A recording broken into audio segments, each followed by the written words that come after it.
Administration of oath. Order number 2, communication from the chair.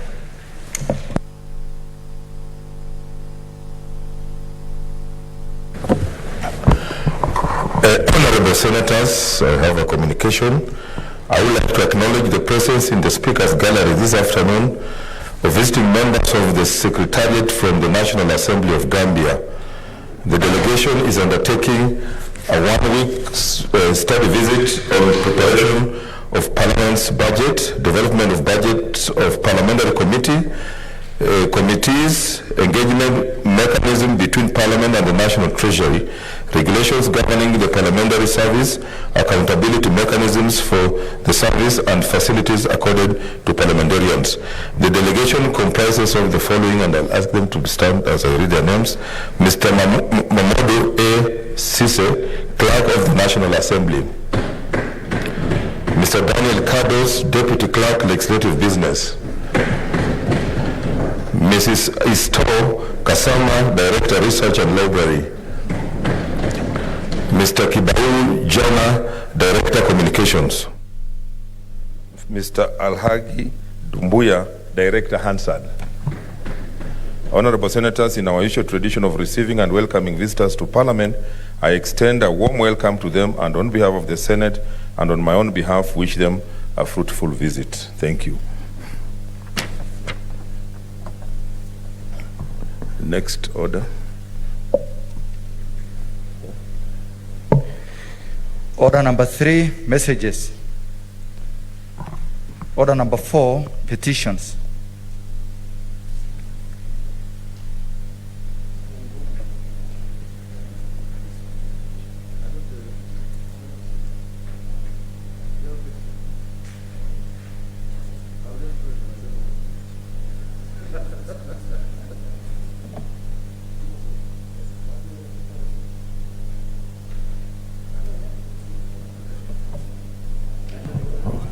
Mutula Kilonzo, you have something?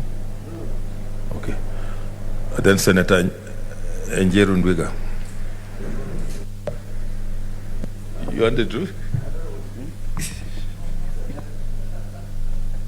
You have nothing.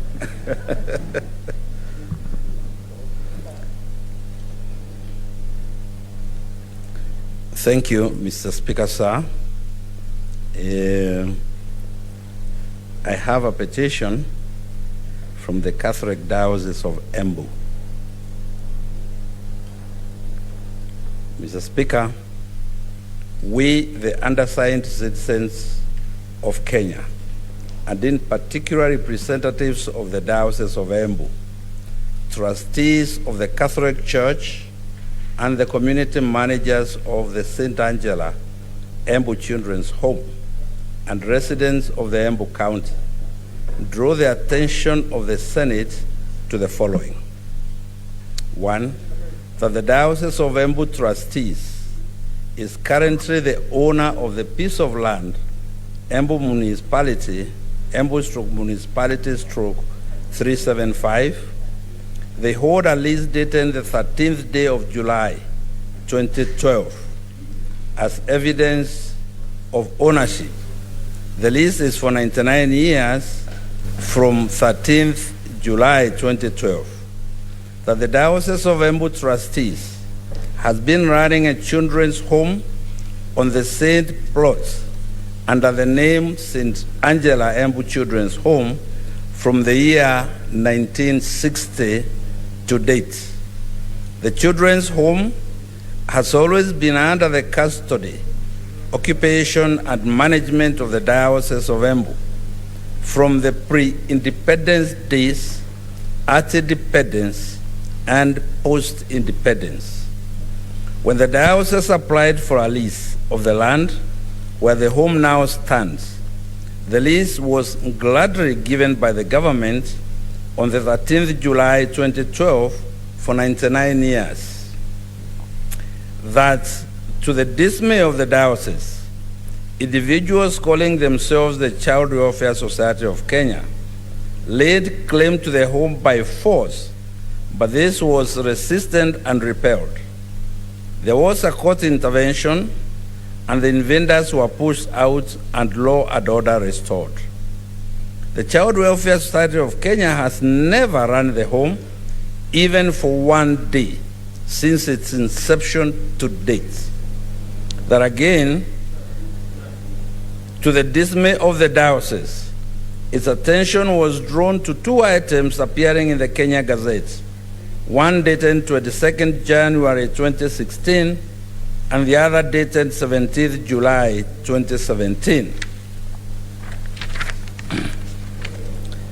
That in the Gazette of 22nd January 2016, item number 17, the article Embu Municipality Stroke 375, belonging to the Catholic Diocese of Embu, was revoked, apparently by the National Land Commission of Kenya at the insistence of the Child Welfare Society of Kenya.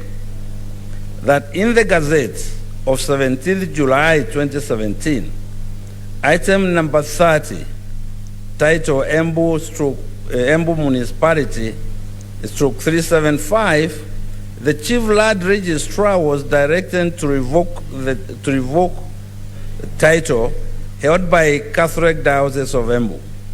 The property is vested in the Child Welfare Society of Kenya.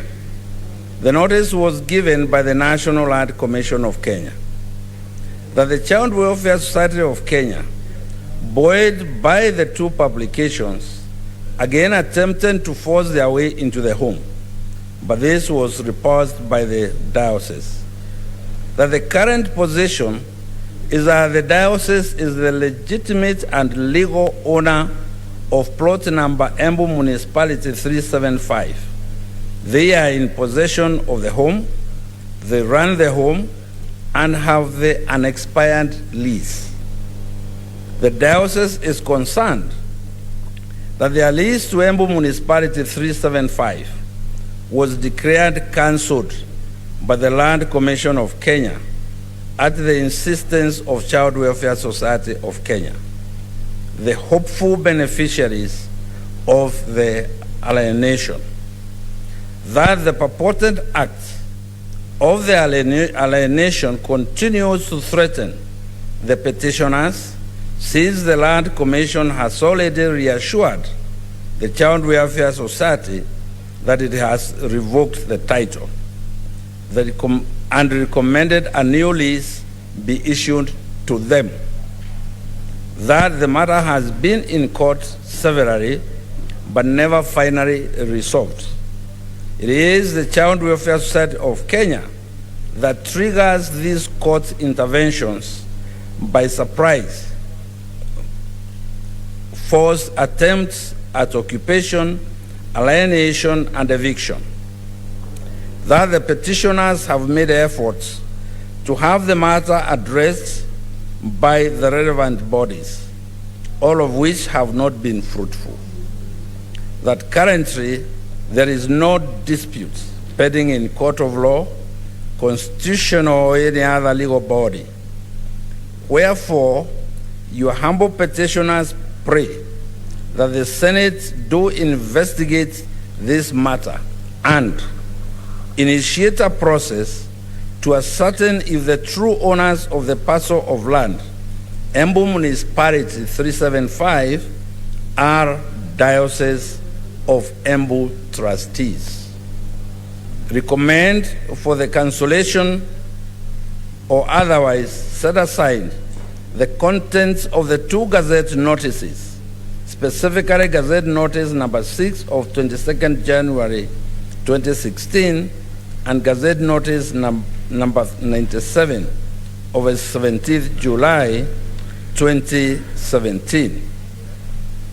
Recommend for the prohibition of the Child Welfare Society of Kenya from further making claims, interfering with, harassing, or otherwise making attempts at entry into the petitioner's children's home. The relevant committee makes a visit to the St. Angela Embu Children's Home to see how the home is run and the developments made over the years by the petitioners. Recommend that applause be allocated to the Child Welfare Society of Kenya for the purpose of building their own home, away from that of the petitioners, in view of the many homeless children in Embu County. Thank you, Mr. Speaker. Take your seat, Senator Mbua. Honorable Senators, pursuant to Standing Order number 231, I shall now allow comments, observations, or clarifications in relation to the petition for not more than 30 minutes. Senator Waitangula.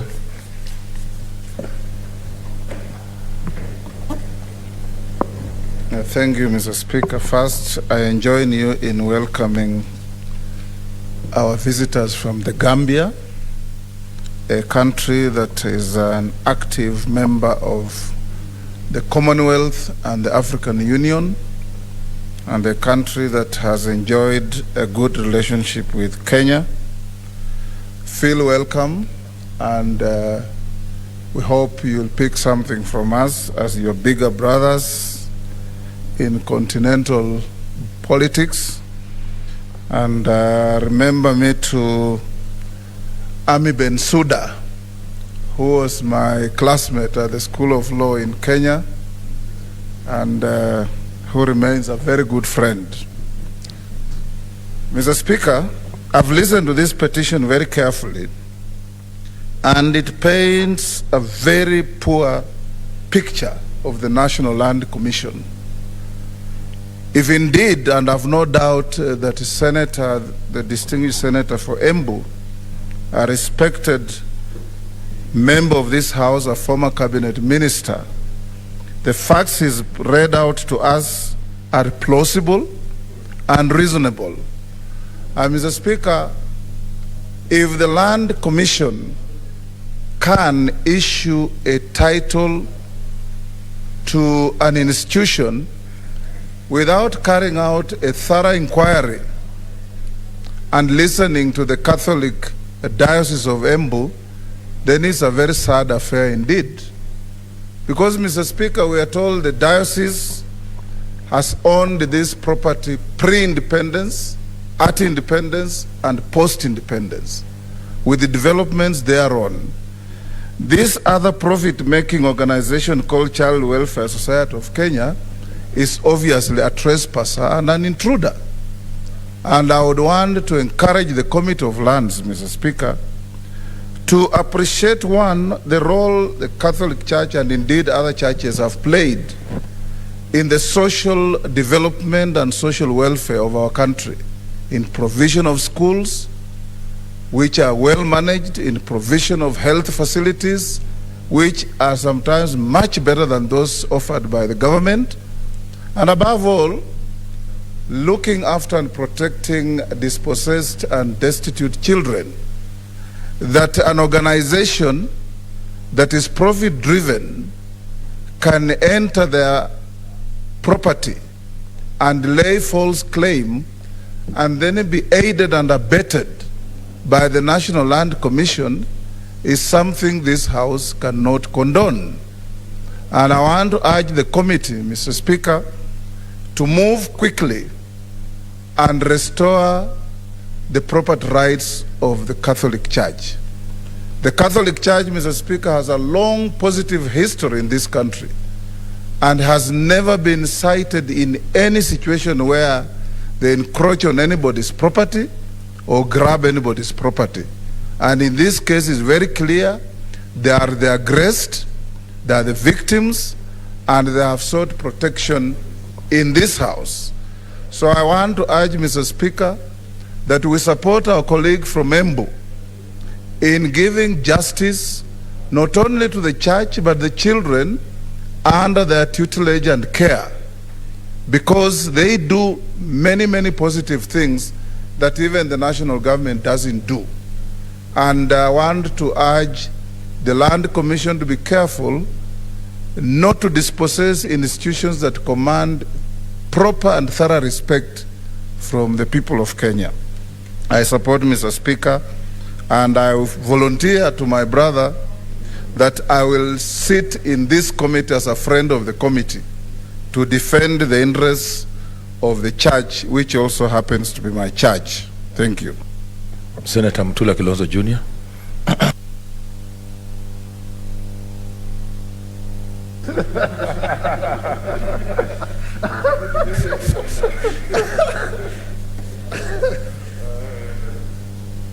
Thank you, Mr. Speaker.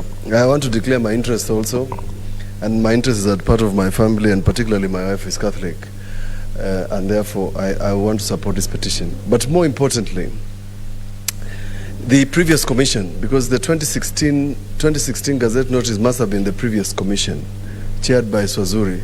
I must say this frankly, that was a very bad commission. Very bad commission. And we must call it out. It cannot be that they can revoke a title belonging to a church in a Gazette notice without notifying them. The National Land Commission Act requires that you issue a notice based on a complaint. On the face of it, Senator of Embu and my good friend Senator Ndwiga, you can consider that an illegal activity conducted by people who know the law but misread the law for ulterior motives. And if they issued another title, that title for all intents and purposes is an illegal title. And I hope the committee that is going to handle this, the Committee of Lands chaired by Senator Mwangi Githiomi, is going to get to this matter quickly. The second commission that actually came into office is not the same as the first commission. But now, those ones are worse because they are not reporting to office. They are not working. They are afraid of their jurisdiction. They are afraid of their offices. And it has come to pass that we are now wondering why it was necessary to have the National Land Commission.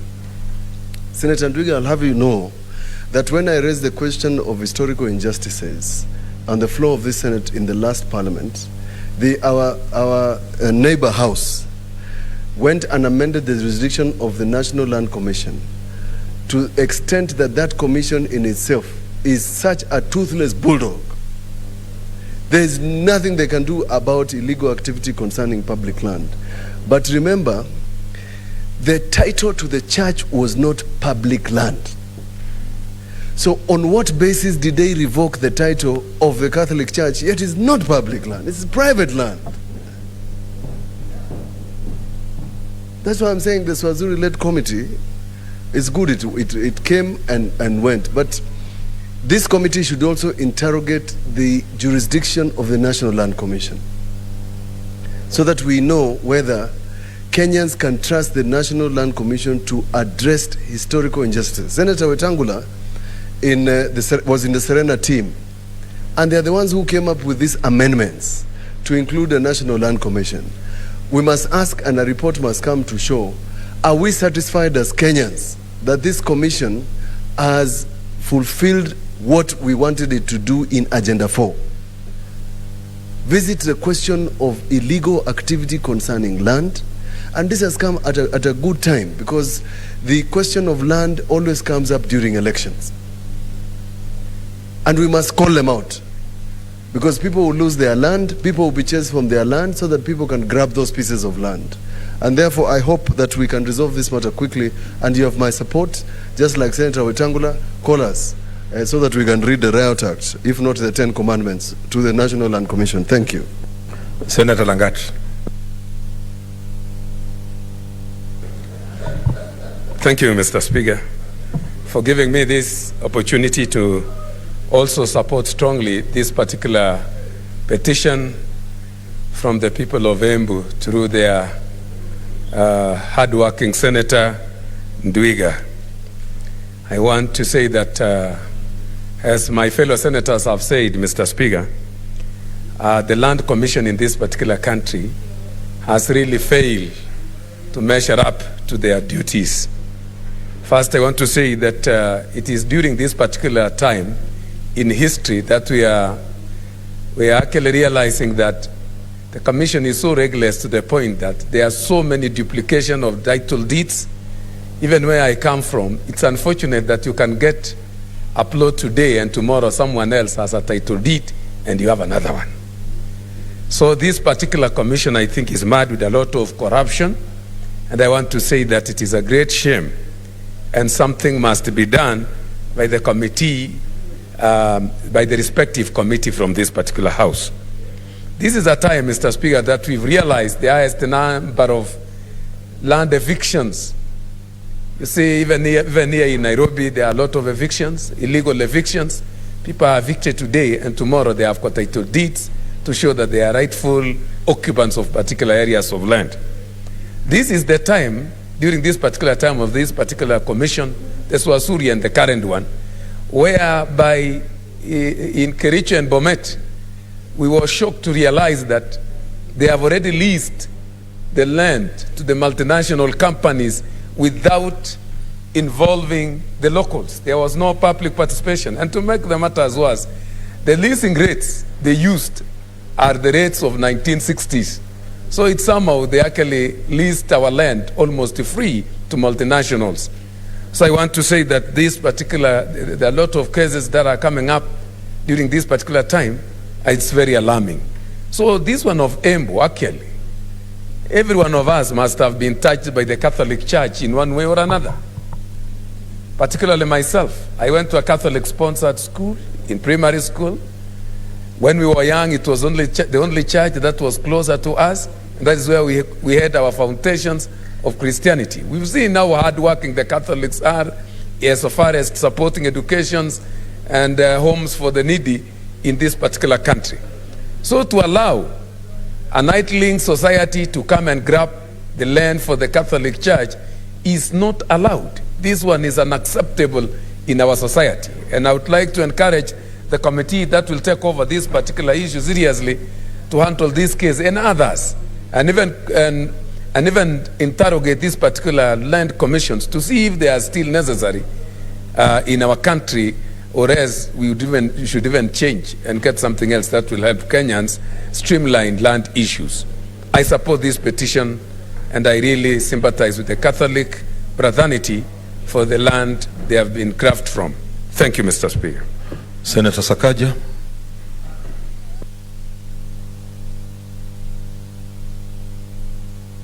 Mr. Speaker, the people of Embu should know that they're blessed to have Senator Njeru Ndwiga. Thank you for bringing this. The Bible says in the book of James that true religion is taking care of widows and orphans at their time of need. And I think this is a statement that we must all support to get proper resolution from the Lands Committee. Mr. Speaker, it does not make sense how an organization, and as the Gambians live, I want to welcome them to Nairobi officially as a senator for Nairobi. But Mr. Speaker, how an organization that has run this institute from pre-independence towards the independence period and after, then get their status revoked for an organization that has never at any one point taken care of these children or had anything to do with that land, Mr. Speaker. Mr. Speaker, I think that needs to be resolved very quickly. But I want to add on to and to echo the sentiments of Senator Mutula Kilonzo. And I hope the Lands Committee is listening. I can't see the chair. I don't know if there are any members. I think Senator Kasanga is a member of the Lands Committee. No, that's not Kasanga. You look alike. Senator Njeru Ndwiga. We've brought so many issues here that need resolution. The essence of having this NLC was to remove that authority from the ministry, because there had been a lot of corruption, there had been a lot of centralization of this work within the Ministry of Lands for a long time, and cartels. The reason was to bring NLC to make sure that land held in trust by the people, for the people, by the county governments and the national governments is safe. Mr. Speaker, I've brought issues without, so many times on Gikomba market. Part of the reason there are fires in Gikomba is somebody somewhere is holding a title of the 12 acres of Gikomba and tries to burn it to keep pushing these people. They must say in a resolute manner that this land is public land. Mr. Speaker, just last week, my people, homeless, thousands of them in Mukuru Kwanjenga. Yes, there were feeder roads being done, but they went on and demolished beyond the feeder roads. And you wonder, how do you help? How much mambati do you send? How much food do you send? Mr. Speaker, as we speak today, in what do you call this, Kamkunji constituency, yeah, California Ward. There's a settlement scheme called Kinyago and Kanuku, LR 209, I know, Mr. Speaker, 20721. The residents do not know the status, yet when the president gave titles the other day, very, very big people got those titles. That's why even the title of Mukuru Kwanjenga is in the hands of one individual. One family has a title of the entire Mukuru Kwanjenga, Mr. Speaker. Yet the residents of a settlement scheme like Kinyago cannot get. So, Mr. Speaker, NLC, and we know the institution, the company that was given that title. A former colleague, Mr. Speaker, from the National Assembly, has been going around collecting 400,000 from poor residents so that they can stay there and not get demolished for. So when the feeder roads were being demolished, they took advantage and even went on to demolish houses of innocent Nairobians, Mr. Speaker. Mr. Speaker, right now thousands of residents of Roysambu in Kamai are fearing to be evicted because the NLC has not pronounced itself on Kamai, Mr. Speaker. So I just urge, even as the Committee on Lands look at this matter, please let them summon the NLC. We have issues of life and death, livelihoods of the people we represent, yet people are getting allowances, salaries, driving big Prados in the name of a National Land Commission. Finally, Mr. Speaker, this matter came to my committee. Railway pensioners, Mr. Speaker, I think it is Senator, Kaniri or who brought the issue of railway pensioners. This Green Park, which was taken by NMS, the railway pensioners were supposed to be given 1.2 billion over more than, 12 months arrears. We agreed, they started giving, and then they went quiet. Where is the NLC and all this? So I think, as we sort out yours, because Senator Nduga, yours is pretty straightforward for them to say this is the status of that land under the Catholic. They must give us an account of these issues of life and death and livelihoods of our people. Thank you, Mr. Speaker. Senator Wambua.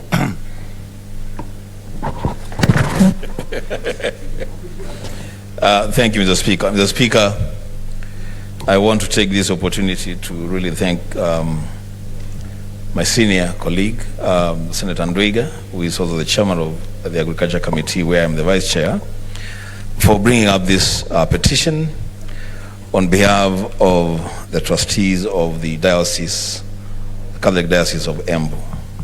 Mr. Speaker, I will say three things. One, that from this statement, and linking it with what other colleagues have said, it is very clear that the National Land Commission is actually the worst enemy when it comes to issues of land disputes.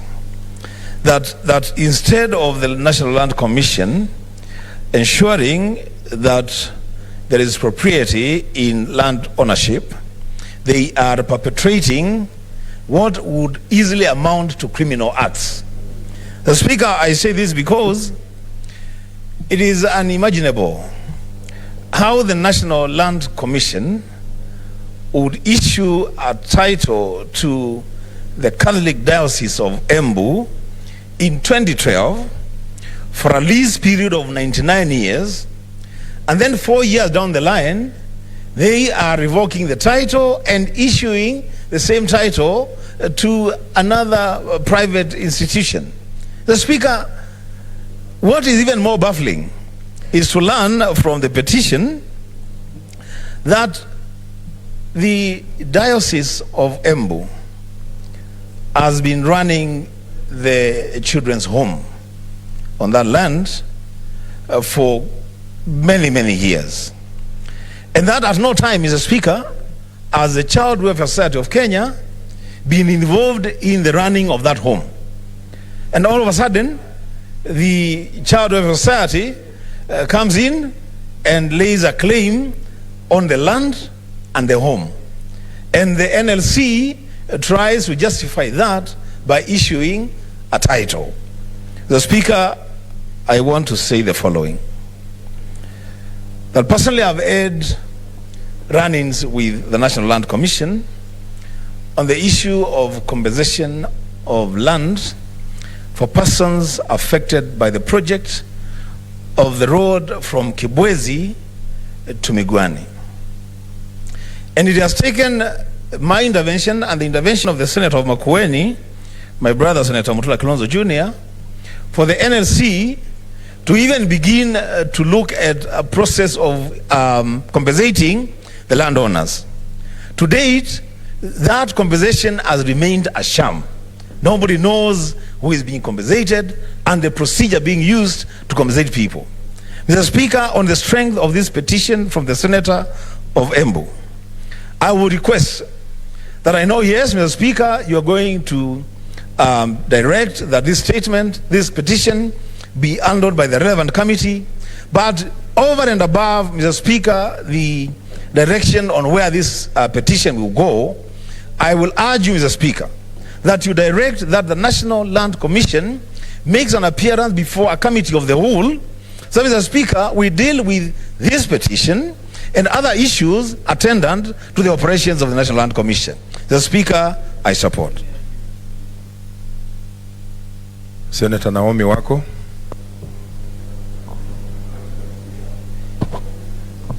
Thank you, Mr. Speaker, sir, for allowing me to add my voice to this very important petition by Senator Embu, a very respected senator. And I support this statement because of the injustice that we can see on the entire thing. Mr. Speaker, the church has always served Kenyans very well, and by taking care of the vulnerable children in our society. But unfortunately, most of the time, the society around is not that kind, even to the church and even to the vulnerable in our society. And that is why you can see claims like this. And so I support the statement that justice be given to these children and the children's home and the Catholic Church on behalf of the children's home. And even the committee that will look into this should give this the proper attention that it deserves, so that the Senator Embu, the good work he has done can reflect on the ground and be respected. Thank you, and I support. Okay, take your seat, Senator. Take your seat.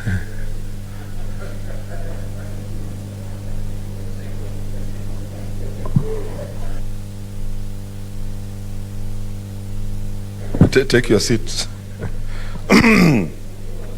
Honorable Senators, pursuant to Standing Order number 2321, the petition should be committed to the relevant standing committee for its consideration. In this case, I direct that the petition be committed to the Standing Committee on Land, Environment and Natural Resources. In terms of Standing Order number 232, the committee is required in not more than 60 calendar days from the time of reading the prayer to respond to the petitioner by way of a report addressed to the petitioner and laid to the, on the table of the Senate. Thank you. Thank you. Senator Kajwang, you have a petition.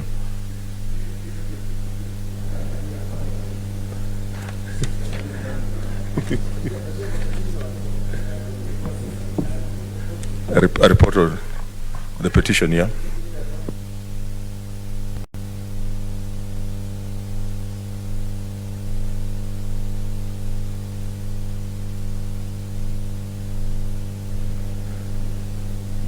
Mr. Speaker, sir. Mr. Speaker, sir, the petition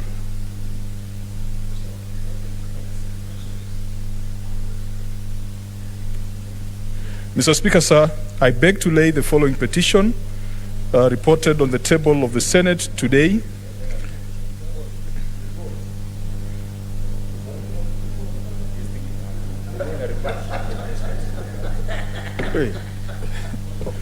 Mr. Speaker, I beg for just 1 minute to get the right report. Just a minute.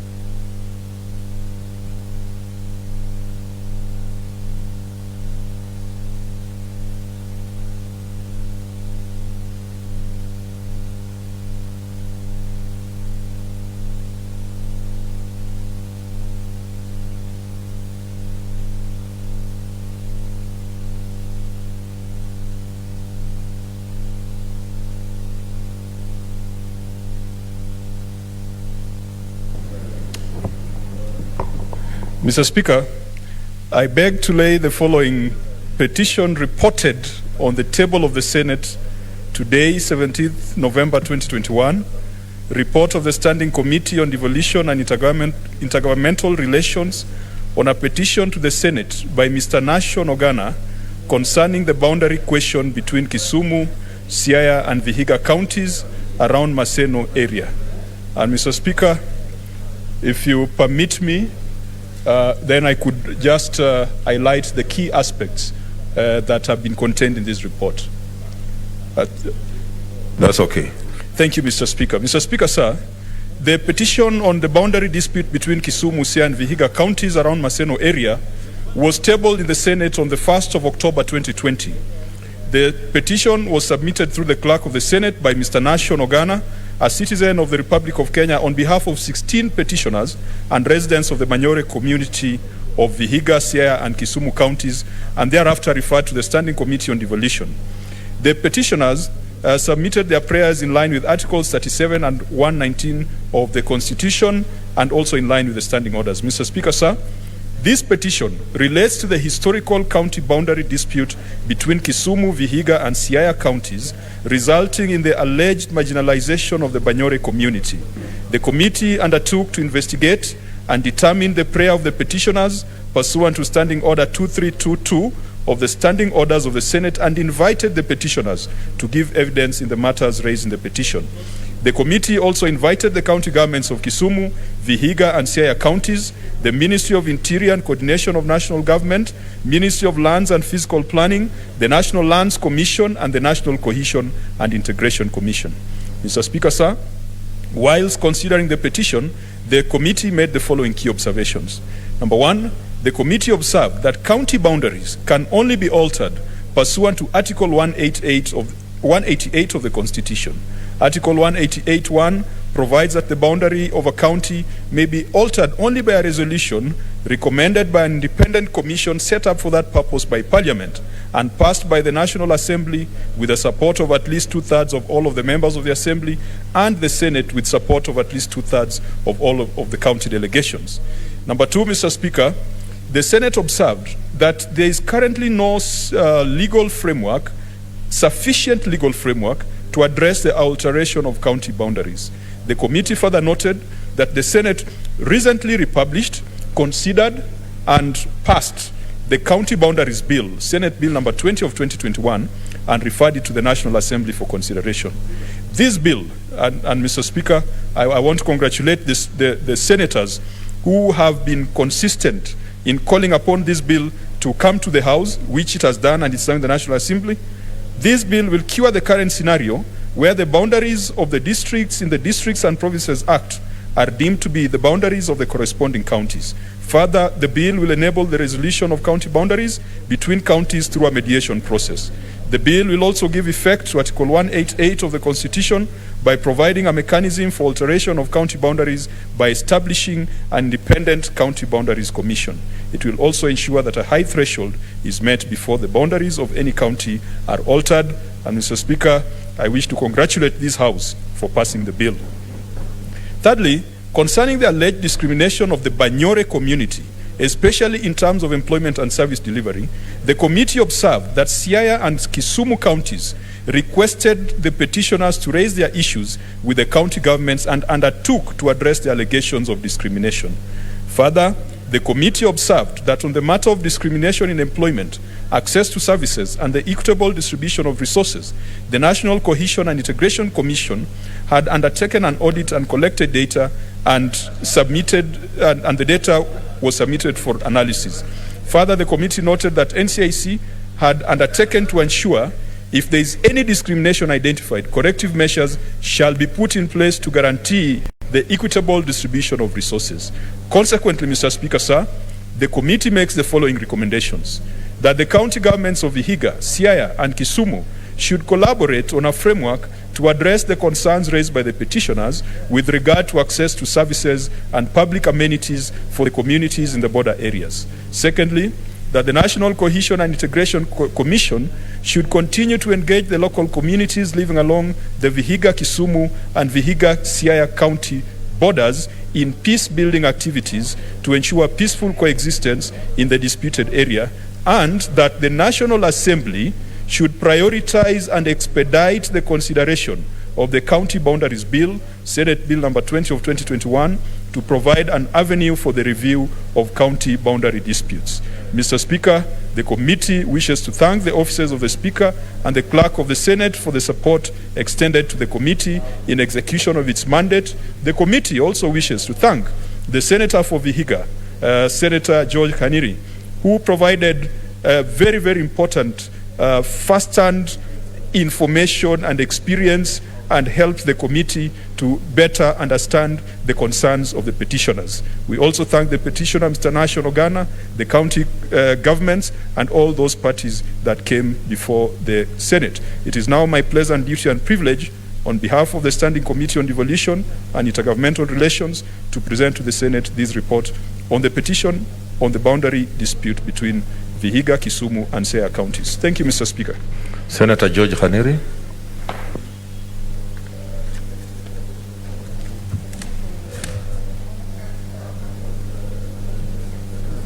Mr. Speaker, I thank you for this opportunity. Mr. Speaker, I had the privilege of presenting this petition on behalf of Nahashuna Ogano, the other 16 petitioners, and indeed the entire populace that lives in Maseno. Mr. Speaker, before I say anything, Speaker, this is to your attention. This petition was presented here, or rather I presented this petition here in this House early October 2020.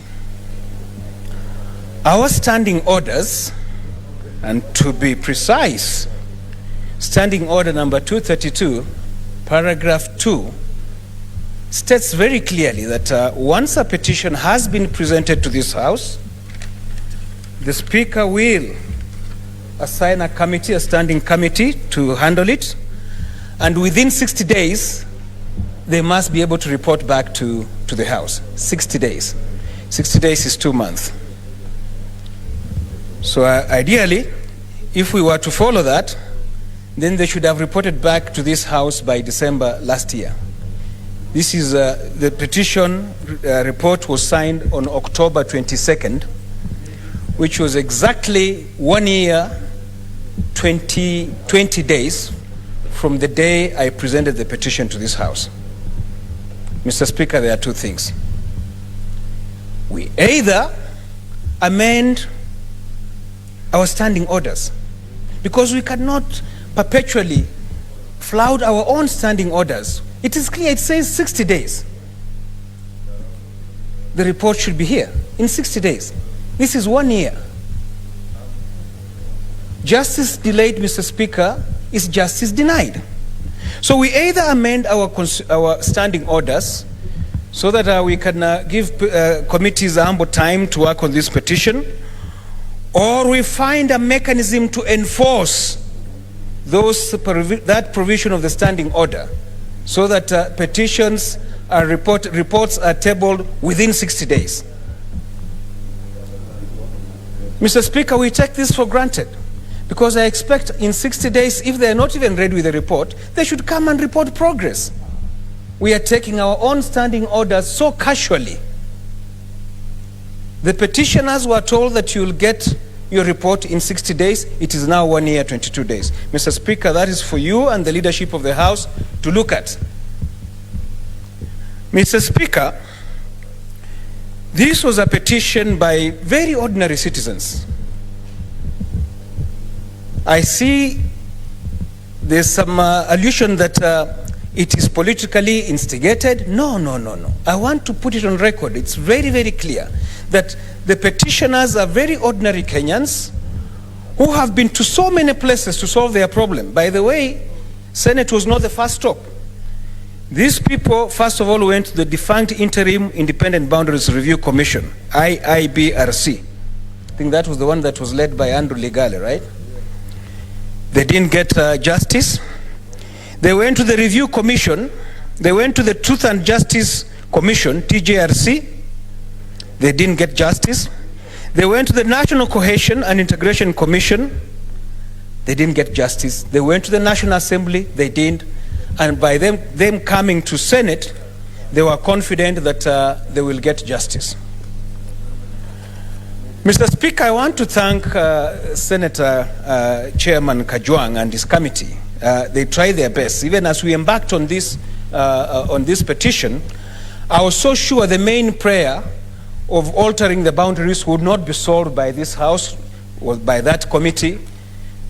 I was so sure, and I told the petitioners very clearly. But besides their main prayer, which is that they want the boundaries to be altered so that this community comes to where they belong, the western side, they had other grievances which were clearly stated, and this is historical injustices.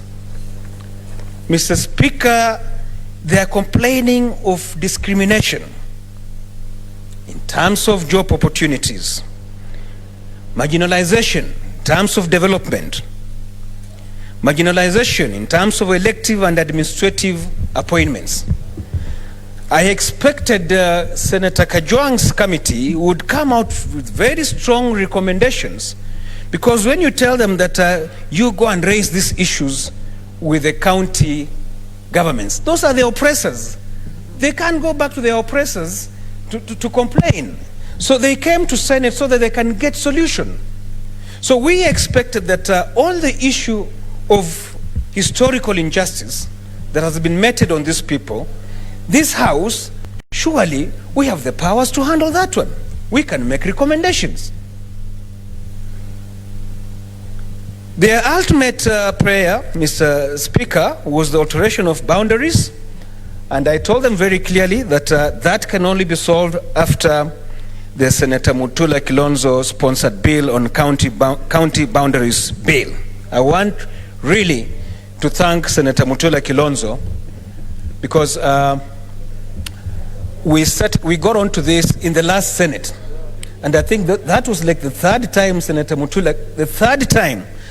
Mutula Kilonzo was moving that bill. It is only by passage of that bill by both houses. We have now passed it here, and I want it to be on record. I want the people of Maseno to know that the Senate has passed the bill. We have now transmitted it to the National Assembly.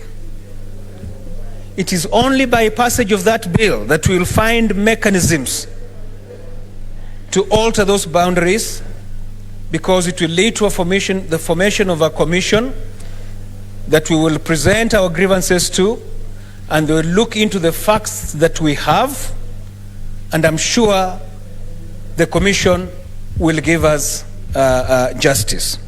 So I want to thank Senator Mutula Kilonzo for that bill, and urge the National Assembly to ensure that this bill is passed, because it's not only the Vihiga, Kisumu, Siaya boundary. There are many other counties that have a similar problem. So I tell my people, National Gano and his team, do not lose hope, don't give up.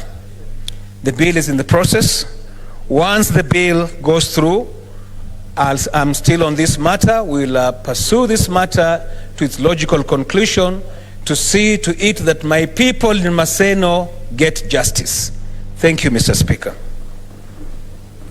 Senator Mutula Kilonzo Jr. Speaker, thank you. This morning, the Senate Committee Legal Affairs and the Legal Affairs... Let's consult in low tones.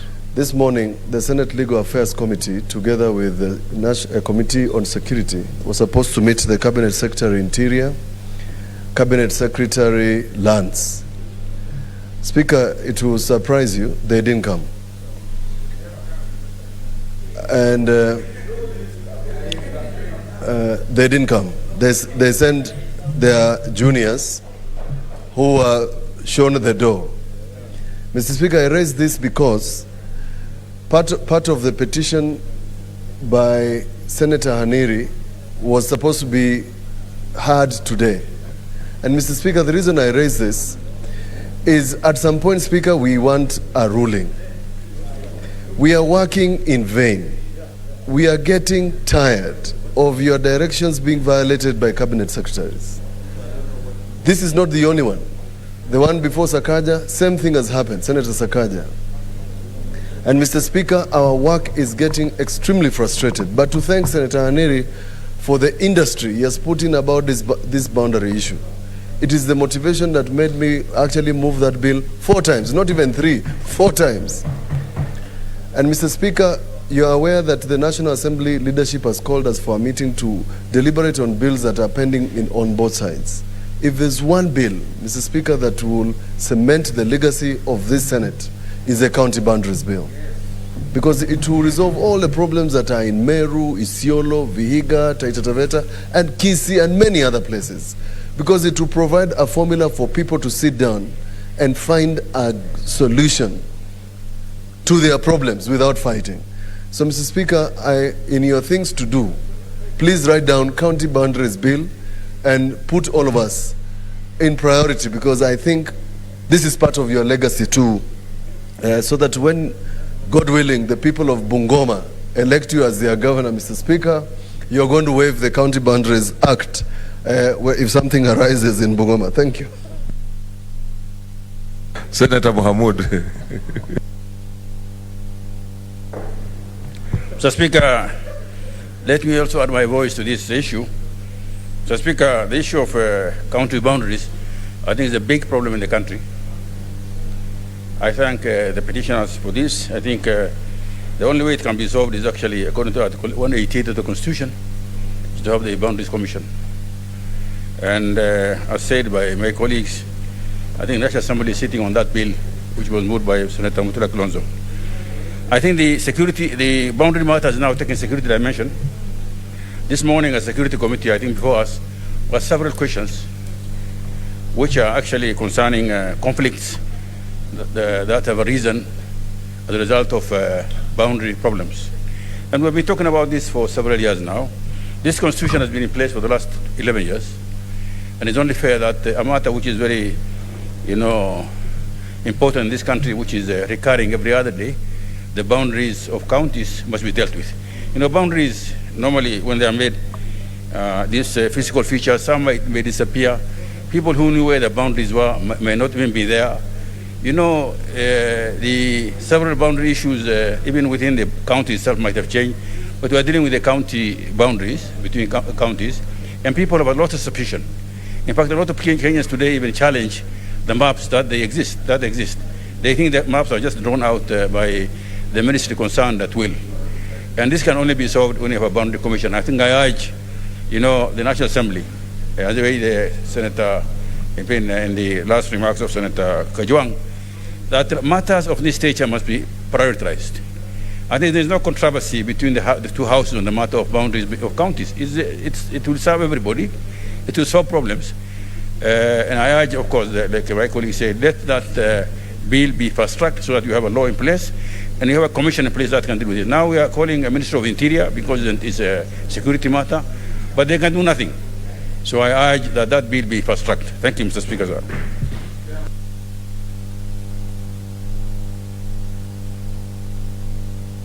Senator Wetangula.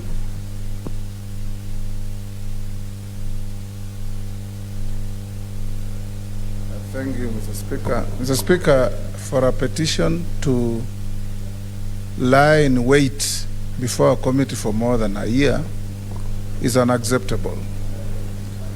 Mr. Speaker, this petition started when our brother Kinyua from Laikipia was the chair of the committee, and when he became politically incorrect, they purged him, and Senator Kajwang, who is politically correct, took over. Mr. Speaker, I expected Senator Kajwang to at least tender an apology on behalf of the committee. We know it's not his mistake, but to tender an apology on behalf of the committee that an unacceptable trend has befallen the committee by keeping a petition for 1 year. He didn't do that.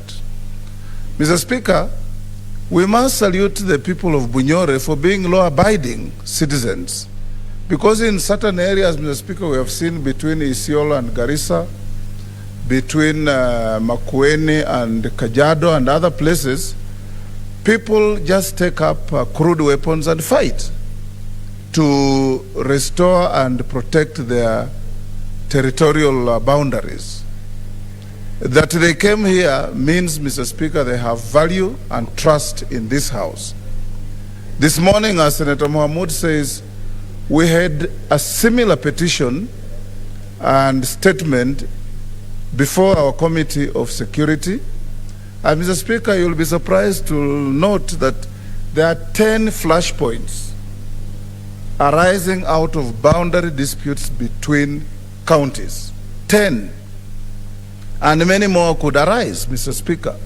So I want to urge that, Mr. Speaker, you use your office and accelerate the movement of the bill at the National Assembly so that we can be able to set up the commission to look at these boundary arguments between counties. Because as we go to elections, Mr. Speaker, people become more belligerent and impatient, and they can easily start compromising our peace and security. I also want to urge, Mr. Speaker, the Committee of Devolution, that is within their mandate, in looking at how devolution is working, to also engage each and every county to find out whether they are respecting the requirement that 30% of employees of any particular county must come from outside the county, so that we continue having a unitary state and a state where somebody from Lamu can work in Bungoma and somebody from Bungoma can work in Kilifi without feeling discriminated. So this, Mr. Speaker, is one, again, issue that, again, begs your office to have a committee that checks on the progress of activities before committees, and that is the implementation committee. I support the content of the petition and the results that have come, and Mr. Speaker, I hope that we will have a mechanism of proper follow-up to ensure that people who come to this Senate for support and protection get their just dues and benefit from the decisions of this House. Thank you, Mr. Speaker. Senator Aaron Cheriot.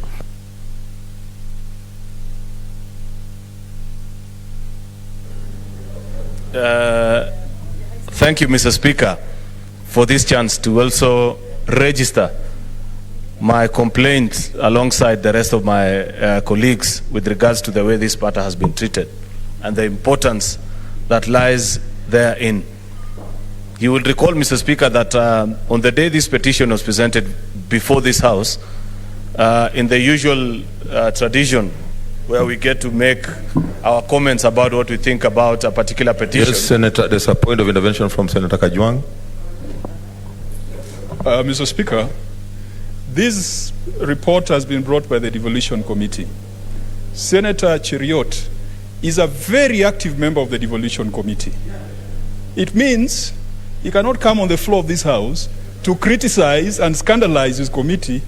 The least he would have done was to do a minority report. So allow me, Mr. Speaker, to remind him that this has been brought by the committee where you are a member. So in the absence of a minority report, then he should just say he concurs with the resolution of the committee, because he signed the report. Mr. Speaker, I don't know why, what is itching in Senator Kajwang's chair, because had he held his peace for a few more minutes, he'd have realized that actually in my concluding remarks, I'd have spoken to all the work that we have done as a committee and why Senator George Aniri should be at peace, knowing that eventually in the fullness of time, what he is looking for will actually be achieved courtesy of the good report that we are doing. But of course, I know that my good chairman, who's very diligent, Mr. Speaker, and I must commend him for that, has come under fire this afternoon. So, you know, when you have had a terrible afternoon, even friends begin to look like foes. So I want my good colleague to believe that I am your friend, Senator Kajwang, and I will die with you if it gets to that particular point.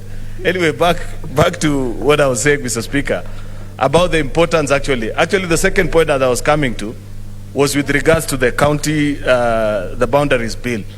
because of the mess that we're experiencing in many of our counties. Mr. Speaker, I was mentioning that on the day this petition was presented, I did say that I had residents of my county who had come before me with almost a similar petition regarding Kisumu County, because we have two main problems with Kisumu County, and specifically Governor Peter Anyang' Nyong'o, because during Governor Ranguma's time, we never had this particular problem, Mr. Speaker, with regards to a town called Sondu and Muhoroni Sugar Company Nucleus Farm, Mr. Speaker, which Governor Nyong'o, unfortunately, I don't know why in later days he has adopted these expansionist theories, and I don't know where he gets this habit from. Number one, in Sondu, his county officers are collecting revenue deep in the villages of Kericho County. And on many occasions, I've had to intervene and tell citizens, please, don't do the unthinkable. As your leaders, we are trying to resolve this matter amicably. If you go to the side of Muhoroni, his county government officers actually come to a particular village known as Pokwa, which is a village deep in the heart of Kericho County, and erects construction sites with boards clearly written Kisumu County government. And you know how these kind of things can get emotive, especially during this season where you're nearing elections. And as leaders, we find ourselves in very difficult situations, Mr. Speaker. Therefore, I want to agree with, I think it was Senator Mutula who brought this to our attention, that as a leadership, you have actually been invited to have a sit down with members of National Assembly so that you can resolve this particular matter and so many others that are of a critical nature, Mr. Speaker, which if we just locked ourselves lock, stock and barrel and say this is what the law says without being facilitative, unfortunately we'll be shooting ourselves in the foot. Some of these laws affect us even directly. Mr. Speaker, I want to bring to your attention, for example, because I serve in PSC and as a representative of members of this House, it is important that I tell them that National Assembly passed the Members of Parliament pension bill. I'll get the exact name. The same fate that has befallen the county boundaries bill has befallen that particular law. And simply what you are trying to do is to ensure that members of parliament, upon the end of your term in office, you do not go to queue at Bima House and be mistreated. As parliament, we want to manage our own pension so that you go to an office where people are familiar with you, they accord you the kind of respect that is needed and even treat you accordingly. Unfortunately, if we miss this opportunity, and that meeting, I don't see, I see Senator James Orengo. Members of leadership, when you sit together with members of National Assembly, if there is a particular bill that I'm pleading that you resolve, that particular one is extremely important, especially for our members. Many of those who, for one reason or the other, maybe have chosen to make an exit out of parliamentary work in this phase of lives and career, it's a very important bill. So please let us resolve some of these outstanding issues, Mr. Speaker, for the sake of good order in the country and even on matters such as the one that I've just cited, which affect us as members, Mr. Speaker. That matter needs to be restored urgently. So, Mr. Speaker, with all those remarks, actually, I stand with my chairman, the good senator of Homa Bay, Senator Moses Kajwang. You are the best chairman. There is none like you. That is a very generous. You must treat it with a bit of caution, Chairman Kajwang. Senator Mogeni. Thank you, Mr. Speaker. Mr. Speaker, first, on my part, I want to come to the defense of our good friend Senator Kajwang, because we know the problems that his committee has faced for a long time. You know, it's us who contributed to non-functionality of that committee because they didn't have quorum for a long time. So we are being unfair to him and to his members when we are directing all the blame to him, while to some extent this House is to blame. Mr. Speaker, we did consider a matter this morning where a number of senators were present, including Senator Wetangula and the others. And we received, just to correct Senator Mutula Kilonzo, we received a written response from the CS Interior that was delivered to us by Cabinet Administrative Secretary. And I think the government, we senators and Kenyans have come to accept the one reality that unless we pass, unless the National Assembly, because the Senate has already passed, enacts the county boundaries bill, Mr. Speaker, there is no legal framework of settling disputes between counties. That is the reality, that is the position in law, and we cannot cheat ourselves that we can find any other solution. Therefore, when I look at the response that has been brought to the House by the chairman, my good friend, Senator Kajwang, my conclusion is that if you analyze the Constitution, you analyze the law, Mr. Speaker, he has told us very clearly that unless the National Assembly expedites and passes the county boundaries bill, there is no legal framework in place for settling disputes between counties. I mean, may I make a conclusion that what is contained in this response bears significant intellectual honesty, and you have been honest to the House. Therefore, instead of bashing you, we should be applauding you for stating the legal position as it is. So, therefore, the only recourse for this House is to continue urging our brothers in the National Assembly to enact the county boundaries bill so that we can provide a solution for dealing with disputes between boundaries. Mr. Speaker, thank you. Senator James Agri-Orengo. Mr. Speaker, I was not going to say anything about this, but I was hearing Senator Mutula Kilonzo talking about the CS not having attended the meeting this morning. And then I'm hearing senior counsel saying that the CS sent a written response which was presented by the CS. I'm very worried about that trend because, you know, the more Parliament gets satisfied by representatives, junior representatives of the executive, you are going to end up in another day when executive officers are going to be sent to Parliament. The Constitution is very clear on the question of accountability. It is not a function of a principal secretary. It is not a function of a CS. And CSs anyway should not be talking to us. Constitutionally, they are not recognized. Yeah, they are not part of the structure of governance. If there's an arrangement they want to have in the executive, like I can want somebody in my office to make my mandates, that's my own problem. Yeah, but to bring before Parliament, you must have somebody with a constitutional responsibility. That's the whole idea. Yeah, so never before, and I hope our committees, when you have summoned a CS, don't expect any lesser human being in terms of the constitutional arrangement. Otherwise, we're not doing our work properly. And I hope that, it's getting a little bit too late in the day. Mr. Speaker, I remember even in the KANU days, in the National Assembly, at the end of all the committee reports, there used to be an appearance before the Committee on Public Accounts of the Big Five, which included the 5 major ministries that control the government, and the Attorney General. Senator Waka used to appear. Even Jonjo, in his most powerful times, he would appear when he is summoned. Yeah, but this trend we are getting into where, as a member of Parliament, that I'm sitting here and I'm talking to a CS, bure kabisa, wacha na hiyo maneno.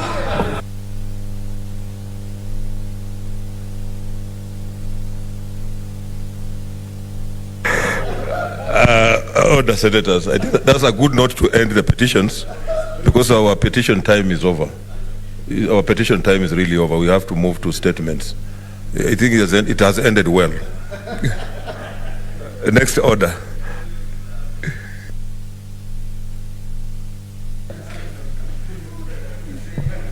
Order number 5, papers.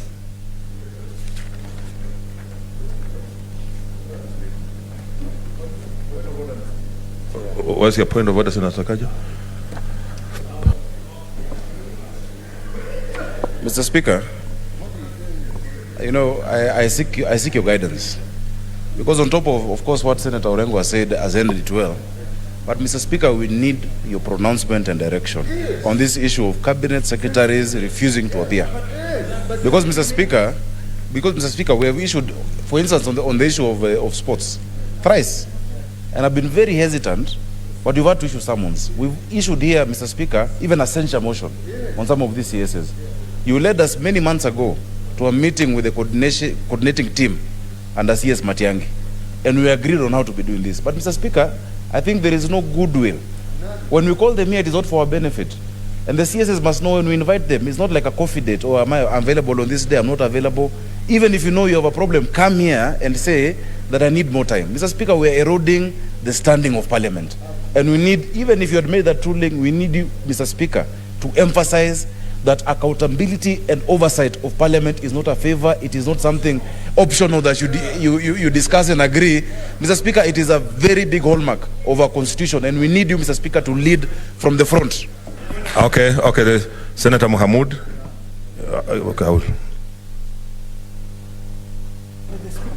Okay, yeah, just listen. So, Speaker, I do agree with Senator Sakaja. In fact, this morning, when you challenged the CS from OP, from security, he referred us to a ruling by the National Assembly Speaker. He challenged us that to his understanding, the Speaker of the National Assembly did rule that CAS can appear. We told him we are not the National Assembly. So the request from the Senator that you make a pronouncement on this one is very important, because it must be the whole House, led by you, to say that this House will not receive appearances by any person other than the CAS, the Cabinet Secretary. I thank you. Senator Ephraim Maina, just I'm coming.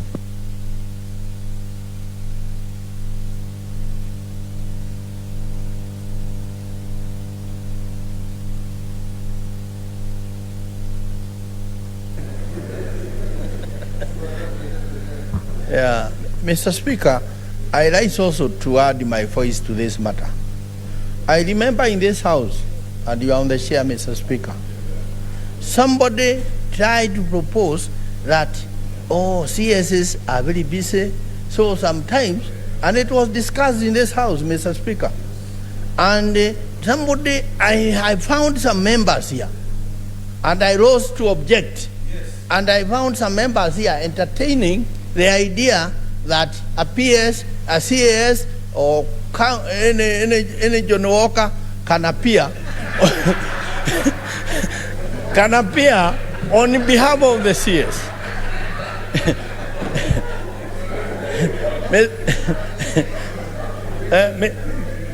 Mr. Speaker. Senator Ephraim, who is John Walker?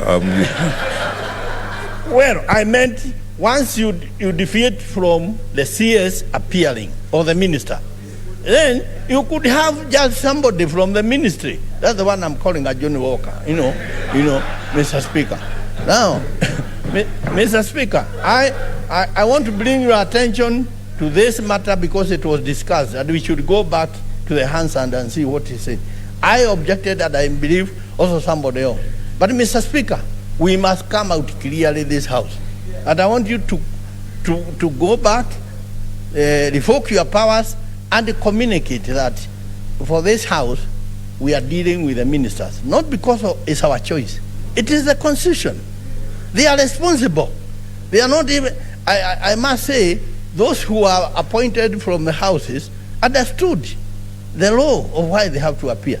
Therefore, Mr. Speaker, when a CAS appears, who have already been declared illegal, I think in the court or something, when they appear, what is I'm not a lawyer, but what is their constitutional suitability or appearing or responsibility? Therefore, Mr. Speaker, as an upper house, although we have been derogated of the powers of the upper house, even in the BBI, I never saw anything elevating this house to the status where it should be, Mr. Speaker, which is a pity because we held very important positions in the BBI, panel.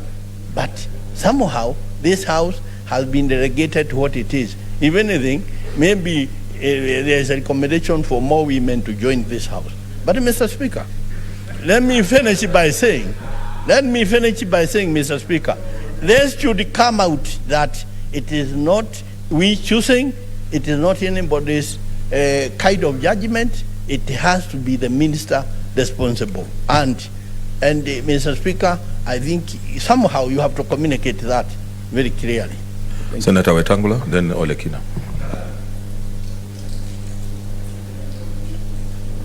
Mr. Speaker, this is a very serious matter, and it may require a communication from your desk. It does require. Mr. Speaker, this morning, a case appeared before a committee and said, Mr. Speaker, that the Speaker of the National Assembly and the Speaker of the Senate ruled that they are eligible to appear. When we reminded him, Mr. Speaker, that the Speaker of the Senate has never made any such ruling, he retracted and said it's the National Assembly. Mr. Speaker, we did some months back even move a motion of censure against Ministers Munez and Minister Keter. And my good brother from Nyeri, who moved the motion, stepped out when the voting came. Mr. Speaker, it's on a point of order, Senator Ephraim Malgi. It's on a point of order. Yes. So, Mr. Speaker, take your seat. We need serious direction and communication, because under the Constitution, Mr. Speaker, ministers are first accountable to the Houses of Parliament before they are even accountable to the appointing authority. And Mr. Speaker, in the days of Muzemoi, some ministers lost their jobs for failing to appear before Parliament. And this is a serious matter, because ministers carry government policy with them, and they can speak with finality on matters before the houses. So in future, Mr. Speaker, and I think it should be a clear direction that every committee of this House, if a minister doesn't turn up on an invitation, then you invoke the summons route, and that nobody can represent the minister, because the Constitution does not create an assistant to the minister. Thank you, Mr. Speaker. Senator Olekina, I want to make a ruling on this. Mr. Speaker, I thank you. Mr. Speaker, let me just remind this House. I don't know whether we have selective amnesia, or it depends on who is sitting on that seat. Selective. Because, Mr. Speaker, you made a ruling on this matter on this House. Earlier on, the Hansard will bear me witness. And let me put it very clear. I actually do not blame the Speaker. The person I blame are the chairpersons of the committees. Because even in the committee that I sit, when we refuse to accept a CAS, sometimes the chairperson say, no, it's okay, let's give them an opportunity for them to be heard. You know, I sit in the health committee, and that has happened in the health committee. I sit in the energy committee, and it has happened in the energy committee. So, you know, let's call a spade a spade. But you made, and you know what? The moment we become honest, and the Constitution, Article 153, is clear. It says, Cabinet Secretary shall appear before the Committee of the National Assembly or the Senate. So when I hear Engineer Muhammad saying that a Cabinet Secretary was trying to challenge the decision of this House using a ruling from the National Assembly, I wonder even what a CAS, is it a CAS or whatever, CAS, I wonder seriously whether Speaker Muturi made such a ruling knowing that Article 153 mandates Cabinet Secretaries to appear before the Committee of the House. So, Mr. Speaker, what I may want to request that you do is that you make it mandatory that if it is a Cabinet Secretary who has been summoned or invited, the committee shall not entertain any other person but the cabinet secretary. Secondly, Mr. Speaker, before I end, this issue, or even NMS has got no moral authority to appear before, or it has got no constitutional authority to appear before a committee of the Senate because it does not have the constitutional responsibility. 187(2)(b is very clear. It is the government whose that function has been devolved to, or that is responsible for, who has the constitutional responsibility. So, Mr. Speaker, if we are clear and the committee chairpersons remain firm and only demand for the CS to appear, then of course we will not have this back and forth and we'll command some respect. But now they know the moment we deviate from the norm and we allow a CAS to appear, then they will be sending whoever they want to appear. I thank you, Mr. Speaker. Okay, I think I want to make okay, Senator Mutula Kilonzo Jr.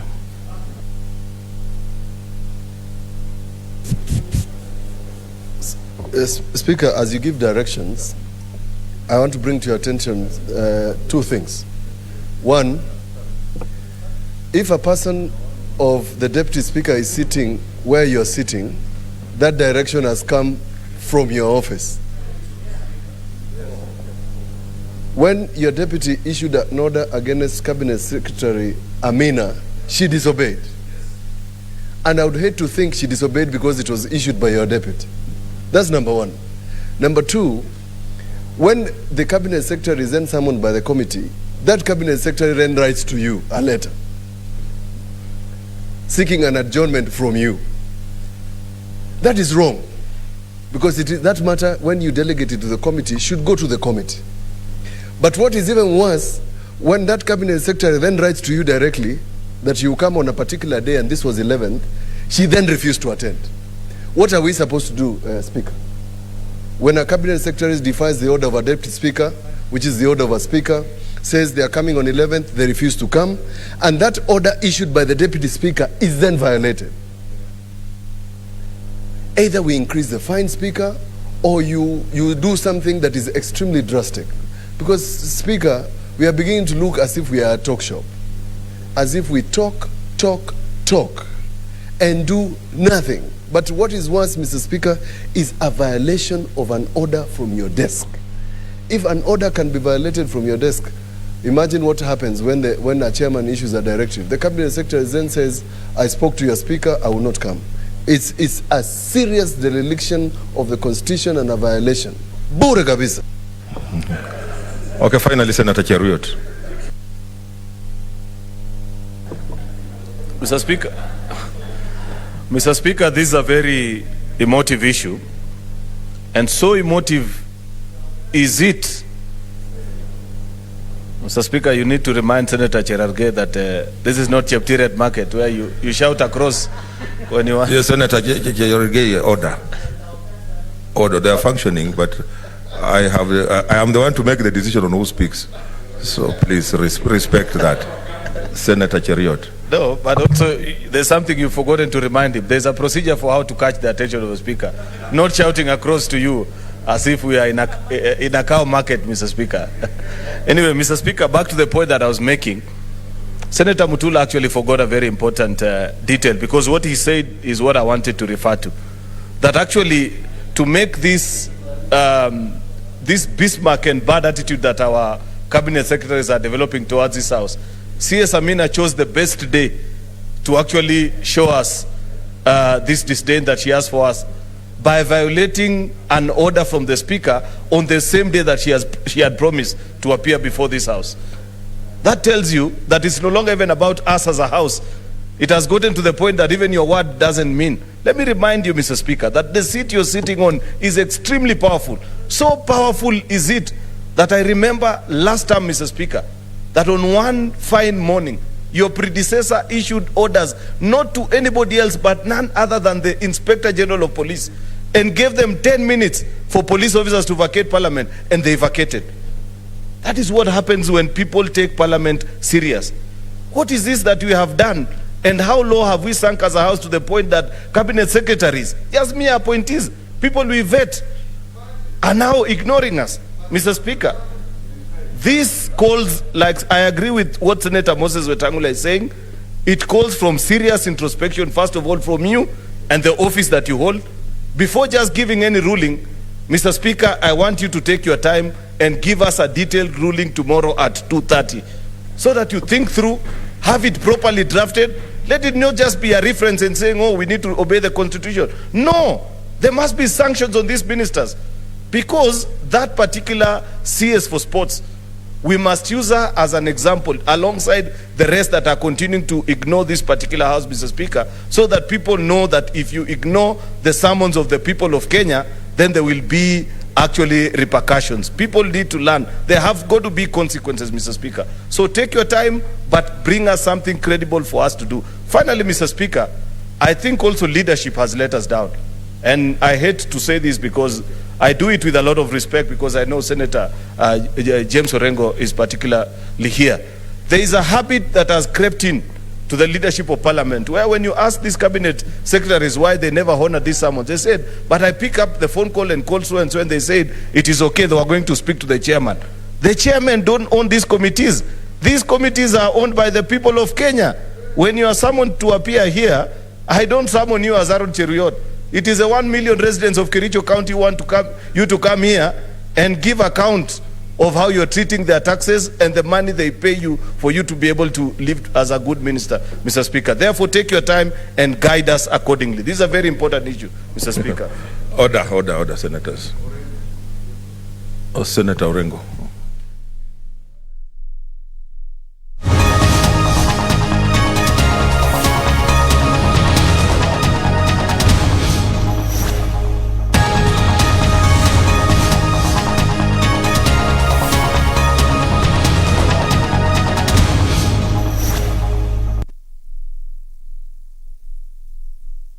Form a group, they raised some money, and one of the committee members disappeared with that money, and hence they are looking to us to actually help in terms of recovery of those funds. So basically what this will do, the bill is to provide that effective framework for, first of all, for streamlining the registration, and then the management of the groups, and legal recognition, and also in terms of what happens when those disputes do arise.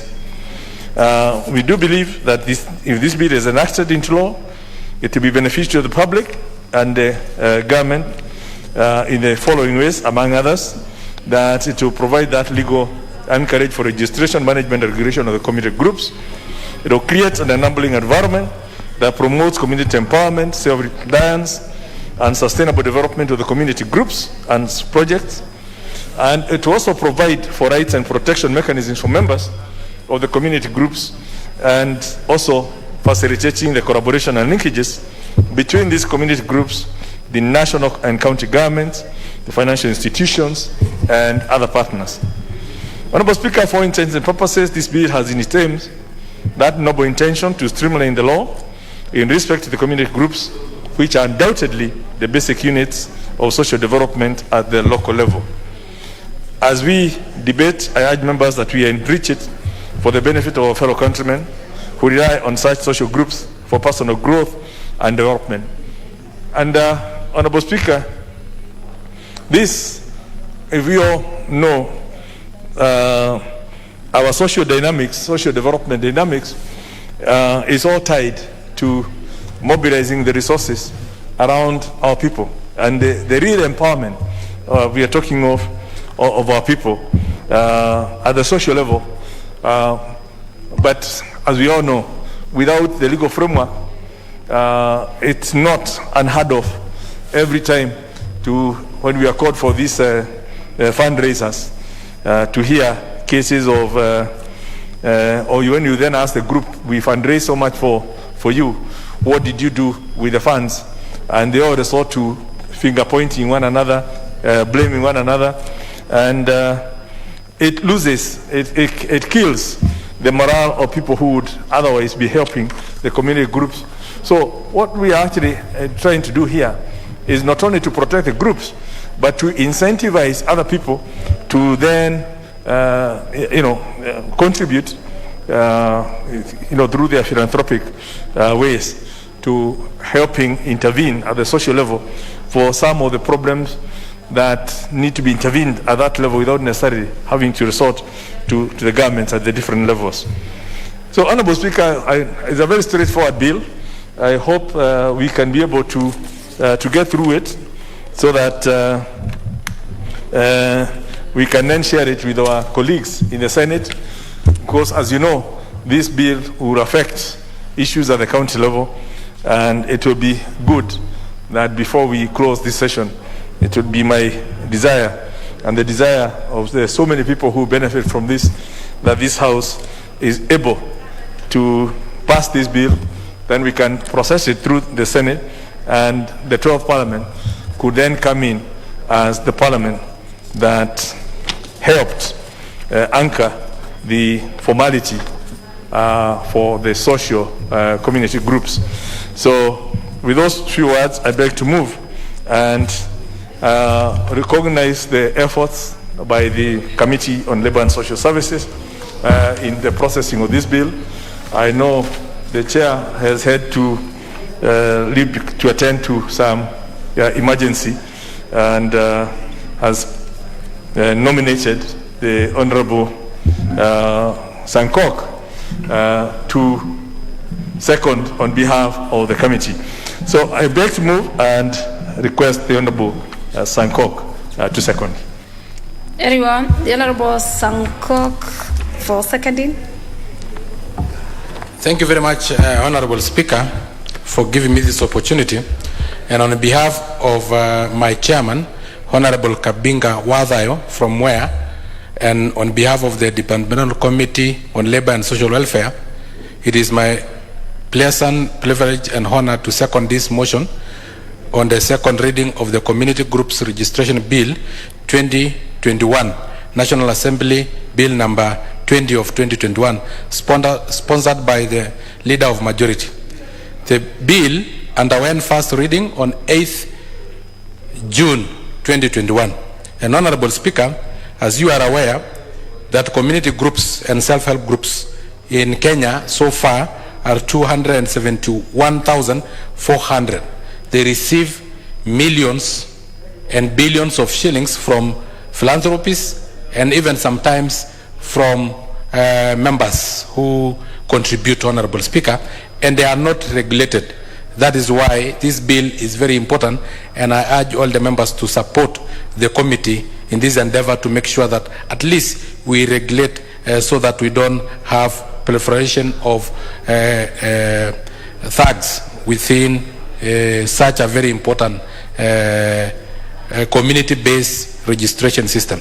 Honorable Speaker, the Departmental Committee on Labour and Social Welfare considered the bill pursuant to Standing Order 216.5 and tabled its report on 14 October 2021 pursuant to Standing Order 127.1. In summary, the bill seeks to provide a regulatory framework for the registration and regulation of community groups. The bill defines a community group as a voluntary association of individuals from the same community which is self-organized for a common purpose aimed at improving the livelihood of the group's members or for a community benefit, and includes a specific interest group, community projects and community-based organization, but shall not include groups formed to champion a political cause or contrary to public policy.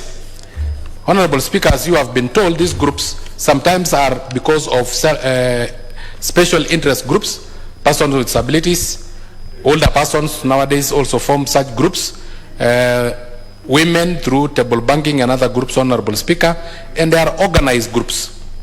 Part 1 of the bill, Clause 1 and 2, provides for the preliminary matters, including the short title of the bill and the definition of key terms used in the bill. Part 2, Clause 3 to 8, establishes the Office of the Director of Social Development, intended to be an office in the public service. The clause provides for the appointment and function of the director, It will also provide for social development committees, the appointment, membership, function and powers, the conduct of business, and the remuneration of the members. Part 3, Honorable Speaker, of the bill, clause 9 to 20, provides for the registration of community groups, including the registration of special community groups and the amalgamation and merger of community groups. In addition, it provides for the requirements for registration and the circumstances under which a community group may be dissolved or have its certificate of registration suspended or cancelled. Part 4, Honorable Speaker, clause 21 to 30 provide for the regulation of community groups, including the general objects of community groups, the appointment and role of office bearers, dispute resolution, registers of community groups, and obligation to maintain the confidentiality of members' details. This one is very important because some details from members we have had, Honorable Speaker, at times are collected there and registered in political parties using those details. Part 4, Honorable Speaker, clause 31 to 37 provide for financial matters relating to community groups, including the maintenance of financial records, the responsibility of treasurer over community groups accounts, the power of the director to request information and documents from community groups, the audit of community groups' financial records, and resource mobilization activities by community groups. Honorable Speaker, Part 4, clause 38 to 41 provides for general matters, including making it an offense to obstruct the director in the course of performing his duties, making of regulations and transitional matters relating to community groups that had been registered by the national government on the coming into force of this bill. The bill affects the function of county government as set out in the 4th schedule to the Constitution and is therefore a bill concerning counties. Honorable Speaker, pursuant to Article 118 of the Constitution and Standing Order 127.3 of the National Assembly, the committee via an advertisement in the daily newspapers of 11th June 2021 invited the public to make representation on the bill. The committee also identified and invited key stakeholders who appeared before it at a public hearing held on 30th and 31st August 2021 in Mombasa County. Honorable Speaker, the committee received submission from relevant stakeholders, including the Ministry of Labor and Social Welfare, the Ministry of Interior and Coordination of National Government, the Council of Governors, and the non-governmental organization coordination body. The committee did not receive any submission from any other person following the call for memorandum. All the stakeholders except the Council of Governors support the bill. The detailed submissions are contained in this chapter, and actual submissions are annexed to the committee report as Annexure 5. The committee extensively considered the contents of both the oral and written submission, which form the basis of the proposed amendment to the bill. I will now highlight some of the stakeholders' submission. Honorable Speaker, the Ministry of Labor and Social Welfare and the Ministry of Interior and Coordination of National Government, through Mr. Simon Chelugui, the Cabinet Secretary for Labor and Social Protection, and Ambassador Hussein Dado, Chief Administrative Secretary, Ministry of Interior and Coordination of National Government, made a consolidated submission to the committee regarding the bill on 30th August 2021. They submitted as follows. 1. The registration of self-help groups is assigned to the State Department for Social Protection as outlined in Executive Order Number 1 of 2018. It is executed through the Directorate of Social Development under its core function of community development, which includes group promotion through mobilization, registration, participation, and capacity building of individuals and communities. 2, the communities group include self-help groups, older persons groups, youth groups, women groups, men groups, mixed groups, community-based organization, refugee groups, persons with disability groups, and other special interest groups. Honorable Speaker, the bill is important as it helps boost security measures through vetting and screening of community groups seeking registration. The National Government Administrative Office will provide the support necessary for screening membership and objects of groups, while the county government will retain the mandate of mobilization of communities for sustainable development. 4, the bill was sanctioned from the cabinet level and provides the framework for community group registration at the local level. 5, the sub-county social development office undertake the registration of community groups, and upon registration, the groups are issued with certificate that guarantees them the right of recognition and assembly. To afford community members speedy registration, the ministry has in effect utilized the Huduma centers across the country. Honorable Speaker, majority of the registered groups engage in social economic activity geared towards improvement of their livelihood and self-reliance.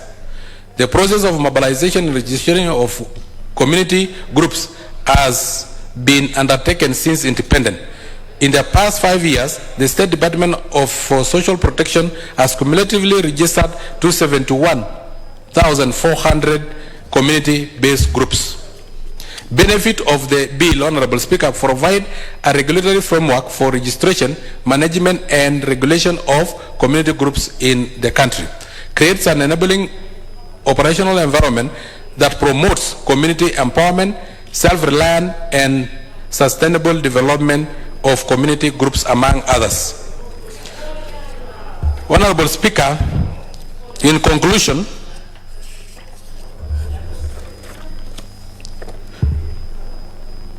I wish to register the highest appreciation to the Office of the Speaker, the Clerk of the National Assembly, and stakeholders who dutifully honored their constitutional obligation and made quality submission before the committee during the public participation period of this bill. May I thank to the members of the Labour and Social Welfare Committee for their diligence and commitment to duty, to undertaking the legislative oversight and representation duties both in committees and in this House. At this point, I wish to seek the support of all members in this House to pass this bill so as to realize its objective, whose impact is far-reaching and beneficial to our constituency. I beg to second, signed by Honorable Josephat Kabinga Wachira Wadhayo, MP Mwea. He has already seconded. Yes. General members, I propose the question, which is that the Community Groups Registration Bill, National Assembly Bill number 20 of 2020, be now read a second time. I give the floor to the first one, is the Oduola Odhiambo, nominated Honorable Oduola Odhiambo. You have the floor. Thank you, Honorable Speaker. Honorable Speaker, I would like on the onset to support the Honorable Speaker because, as has been clearly indicated, this is a framework that is extremely important in terms of pooling and allowing very vulnerable, in some cases, but organized groups, so that they can, when they want to address very specific issues, Honorable Speaker, which usually touch on the community. A lot of the groups, Honorable Speaker, at the community level have direct impact, because when they come together whether they are as youth groups or as elders or as men groups, they not only, Honorable Speaker, increasingly help us to break the fragmentation when there was a perception of struggling or fighting for little resources between the youth and the women who are in the open air market and the elders and persons with disability. But we find that, Honorable Speaker, this is going to strengthen and will allow these groups at the community level to not only come and identify issues such as the kind of funding that they can get among themselves, training, Honorable Speaker, so that we don't have cases where women groups do a lot of work and then they don't have ways of getting this to the market. And most importantly, Honorable Speaker, allowing the community to not only build their capacity, but that their voice be coordinated as they begin to make an impact. Honorable Speaker, it is also a very important observation that we have all over the country, those social officers who have been working to coordinate and to link, and there are cases when, other than the challenges sometimes of the spread and numbers of those officers available, we have found that there are ways in which this did not work as effectively. Therefore, Honorable Speaker, as I support this, it is indeed where we need to make a difference. Honorable Speaker, most of the time we find that the people in the community say that they don't feel what it is that is being done, but usually it is because the manner in which information, the manner in which training, the manner in which exchange programs, and indeed all other avenues of engagement reaches them. So I want to support, Honorable Speaker, because this definitely is going to improve the infrastructure and the capacity of the community to look within and to use their resources. I want to thank you, Honorable Speaker, and I support. Very well. Let me have Honorable Tum Chebet, Nandi County. Honorable Speaker, I stand to support this bill. I have worked as the Director of Social Services and Housing, and this was my area of concern.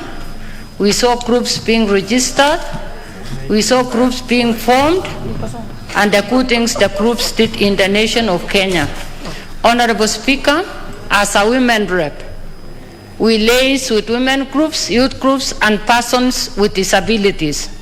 We are given affirmative funds, which we distribute to these groups.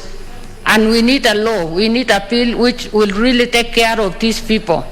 The social development officer will be in charge of the registration. The social development committees will mobilize the communities to form groups. Honorable Speaker, in this bill, they are talking about the location and address where the groups will be located. Because of security issues, we need to know where they are, the number, the address, even the telephone number of their leaders, so that in case of anything, Honorable Speaker, we can read them. In this bill also, it talks about the merger. The groups will dissolve. And when they dissolve, they'll come together. There is a rule under affirmative where less than 100 women will not be given funds. So under this new bill, those issues will be factored in, and the women and the men and the persons with disabilities in this nation will be read, and there will be a law to take care of them. Honorable Speaker, in this bill, they have talked about 271, 400,000 groups in the country. We cannot take for granted. I know very well, when I was young those days, there was a group in Eldoret, was in Gishu. They had bought some passes called Olare. They used to come to Nairobi. I have seen people who have started small, and right now they are owning buildings because of group work. So we need really to encourage our people to form groups so that they will enhance their living standard of living. We are talking about bottom-up approach to development, and bottom-up approach is talking about enhancing the groups, bringing them together. When I talk about bottom-up, It is what I used to teach at a university. There is top-down and bottom-up approach in development. But when you talk about a top-down approach, people bring policies which will not impact the less fortunate in the nation. So, Honorable Speaker, we need to rethink of how we are going to reach the less fortunate, and we can only reach them when they form groups so that the government can disperse resources not to individuals but to the less fortunate. Honorable Speaker, with those few remarks, I support. You support, very well. Let me have the member for Seme, Honorable Nikal Wambora. Thank you, Madam Speaker, for giving this opportunity. Madam Speaker, I rise to support this bill. Madam Speaker, the object of this bill is to actually provide a regular framework for mobilization, registration of groups and their coordination. And Madam Speaker, this is a very important bill. Communities exist in groups. Communities are not amorphous. It's not a large number of people living there. They actually have groups. You have women groups, you have youth groups, you have trade groups. Even the border people are in very well organized groups. The fishermen are in very well organized groups. And all these groups actually, apart from the provision that we are using in the Ministry of Gender and Social Development, which gave them certificates, but the certificates which didn't have serious legal standing are therefore not amenable to bring their force into development and all other areas. Because what you find, Madam Speaker, that communities will participate in groups, whether they are social activities, whether they are development projects, whether they are economic projects. People will always do them in groups, particularly in the rural areas. Individuals that do their serious things, those are individuals, but groups are important if we want our communities to participate in all these things.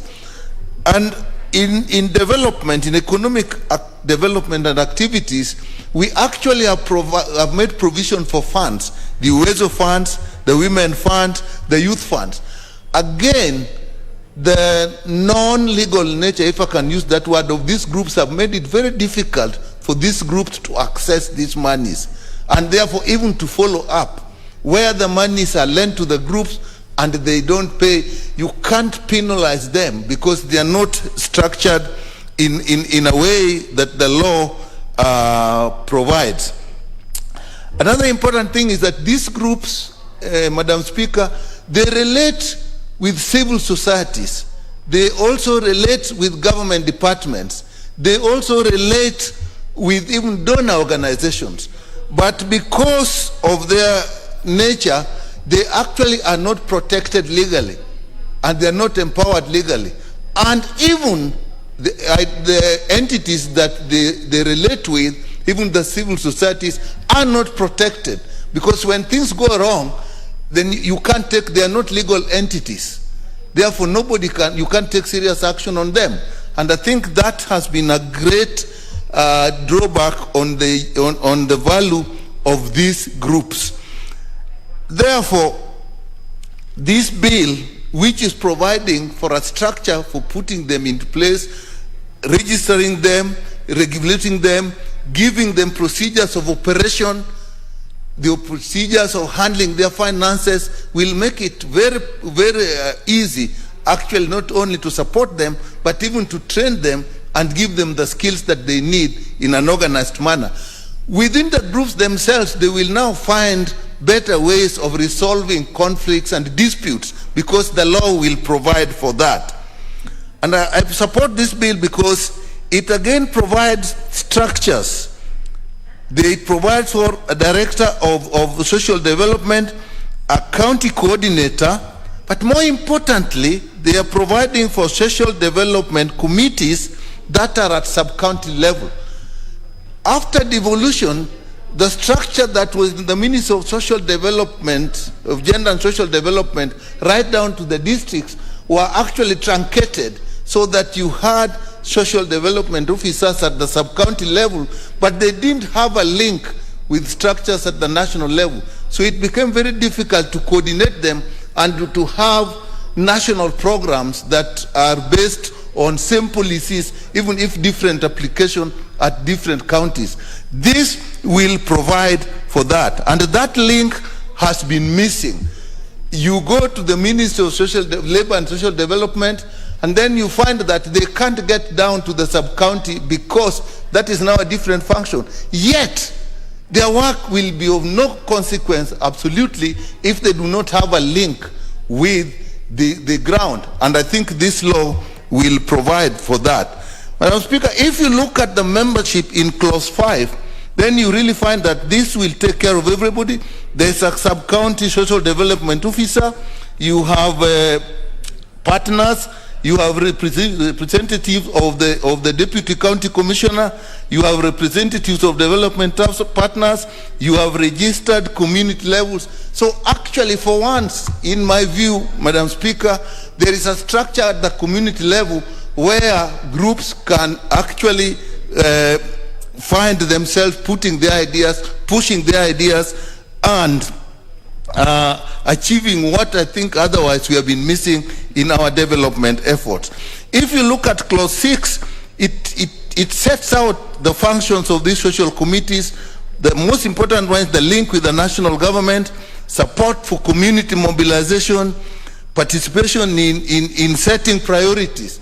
Again, when we have been going out, even when we're dealing with the CDF, it becomes very difficult to actually get groups that would have to want to put an interest. Now, I think that structure is there, and I think it will go a long way. It provides something that we have been missing as a country, Madam Speaker, that we have the support funds from the government, Uwezo, Youth Fund, Women. The role from the support for men has been missing. And I'm sure in your constituency, in all our constituencies, the men always ask, where is our role here? You have the youth fund for the youth, you have the women fund for the women, you have Owezo for youth and women. What about the men? So, and the men also have their groups. Even if you go to traders, animal traders, they have their groups. As I said, if you go to fishermen, they have their groups. But we have not made provisions for them to be supported in our development efforts through devolved funds. I am sure, Madam Speaker, that once this law comes into effect and these groups are recognized, there will be adequate and appropriate agitation by men so that they can also get the support they need.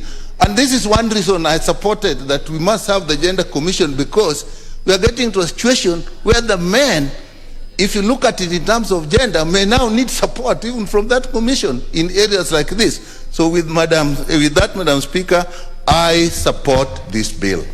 You support the bill. The member for Suba North. The member for Suba North, Honorable Millie Odhiambo. You request to contribute on this?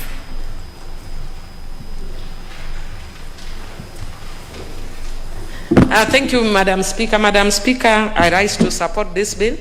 Madam Speaker, I support this bill because we have many small community-based organizations, and we do not have a legal framework for regulating them. Yet, Madam Speaker, you find that this is actually the basis of the rural economy, because this is where you have the mamambogas, you have all the women who are struggling, starting from this point, saving their money, doing development, community development work. And Madam Speaker, without that legal regulation, a lot of time women have been conned. You find sometimes you have a leader or leaders of these groups conning women because they do not have a way of saving money. And Madam Speaker, therefore, when we have a legal framework that would will ensure that you have a way of regulating them legally, then Madam Speaker, it means that it will be a sector and an economy that will grow, and that not only just for women but even for young people. Madam Speaker, I remember once in one of the areas in my constituency that some youth groups actually asked me to help to do a fundraiser for them, and I did a fundraiser for 5 youth groups. And after I did the fundraiser, and they were supposedly registered with social welfare, and after I did that, Madam Speaker, only one group came back later to let me know what they have done with their money. But the other ones were telling you the group leaders took off with their money, stole their money. And Madam Speaker, therefore, if we find a proper legal framework, then it means that we'll be protecting that small and rural economy. And it also then enables the people who want to support those groups have confidence and enable them to grow to another level. Madam Speaker, the only thing that I'm hoping the bill does, because unfortunately I've not had time to look at it in depth, is that we need a mechanism for it to graduate to the next level, based on the resources or based on the membership, so that you find a seamless flow from a community organization to maybe an NGO. Madam Speaker, I just want to say with those few remarks, I do support and thank the mover. Thank you. Very well. The member for Tigania West, Honorable Mutunga Kanyuithia. Tigania West representative. Thank you, Honorable Speaker, for the opportunity to also add my voice to this very important bill. Honorable Speaker, as we reflect back into the development under, the interventional units have been groups for a very long time. Even when we used to have training and visit approach in extension, it was found, evaluated and found to be unsustainable because you cannot visit every individual. So all the interventions were therefore structured to focus or target groups. So if interventions are by group, then it implies that group approach is the best way out. Groups currently, in this country, groups are not considered as legal entities. And this is something that I hope this particular bill comes in to resolve. They are not considered legal entities, and as such, they cannot transact business with international organizations, international donor organizations, or even get money directly from the government, unless grants. Madam Speaker, it is important that probably this law looks into possibilities of transforming or ensuring that these groups become legal entities. They get recognized by law, and therefore they can be used as such. You cannot take a group to court to demand for money that you've given to a group because they're not recognized by Kenyan law. The Societies Act does not recognize groups. The Cooperative Act does not recognize groups. So this law that is coming in, which is centered in the development office, social development office, needs to be structured in a way that it can also recognize groups as legal entities. Honorable Speaker, development credit is also not possible to pass through groups because, it's structured to pass through groups. In some cases, you have had development money being misused because the groups themselves are not sustainable and they have not had any form in terms of registration and in terms of anchoring onto the law. So access to this is very important for us to have this particular law so that we can effectively center groups. The size of groups is important. When we realize what happens in this country, every entity, if we look at specifically the declared funds, the Women Enterprise Development Fund, the Youth Enterprise Development Fund, the WESO Fund, and also all the other funds that have been declared, the numbers are a bit dissuading.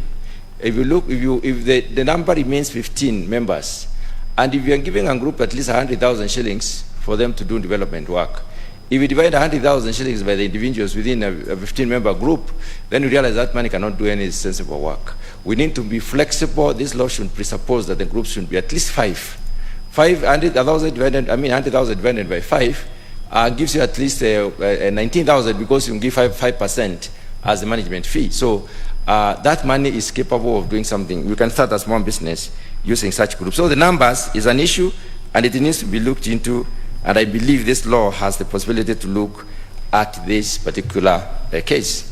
If we want to intervene and the cost development in this particular country, and specifically if we really want to focus on the bottom-up approach, which is a development model that looks at bringing the people on the lower part of the pyramid up, then, Honorable Speaker, we need to have serious groups formed.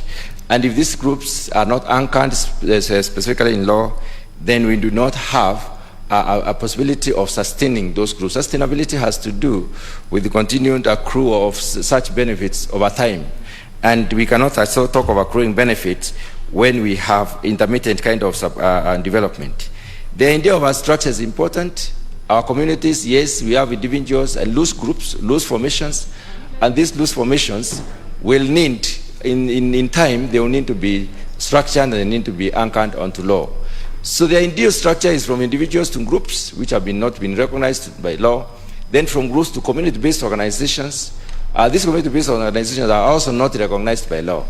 And then we can go to, therefore, the cooperatives, or probably we can go to the savings and credit cooperative organizations, and then up to companies and corporates. So looking at that, we have a legal lacuna down there where the groups do not really, the formative units are not recognized by law. So I believe this law comes in to make sure that particular legal lacuna is sorted out.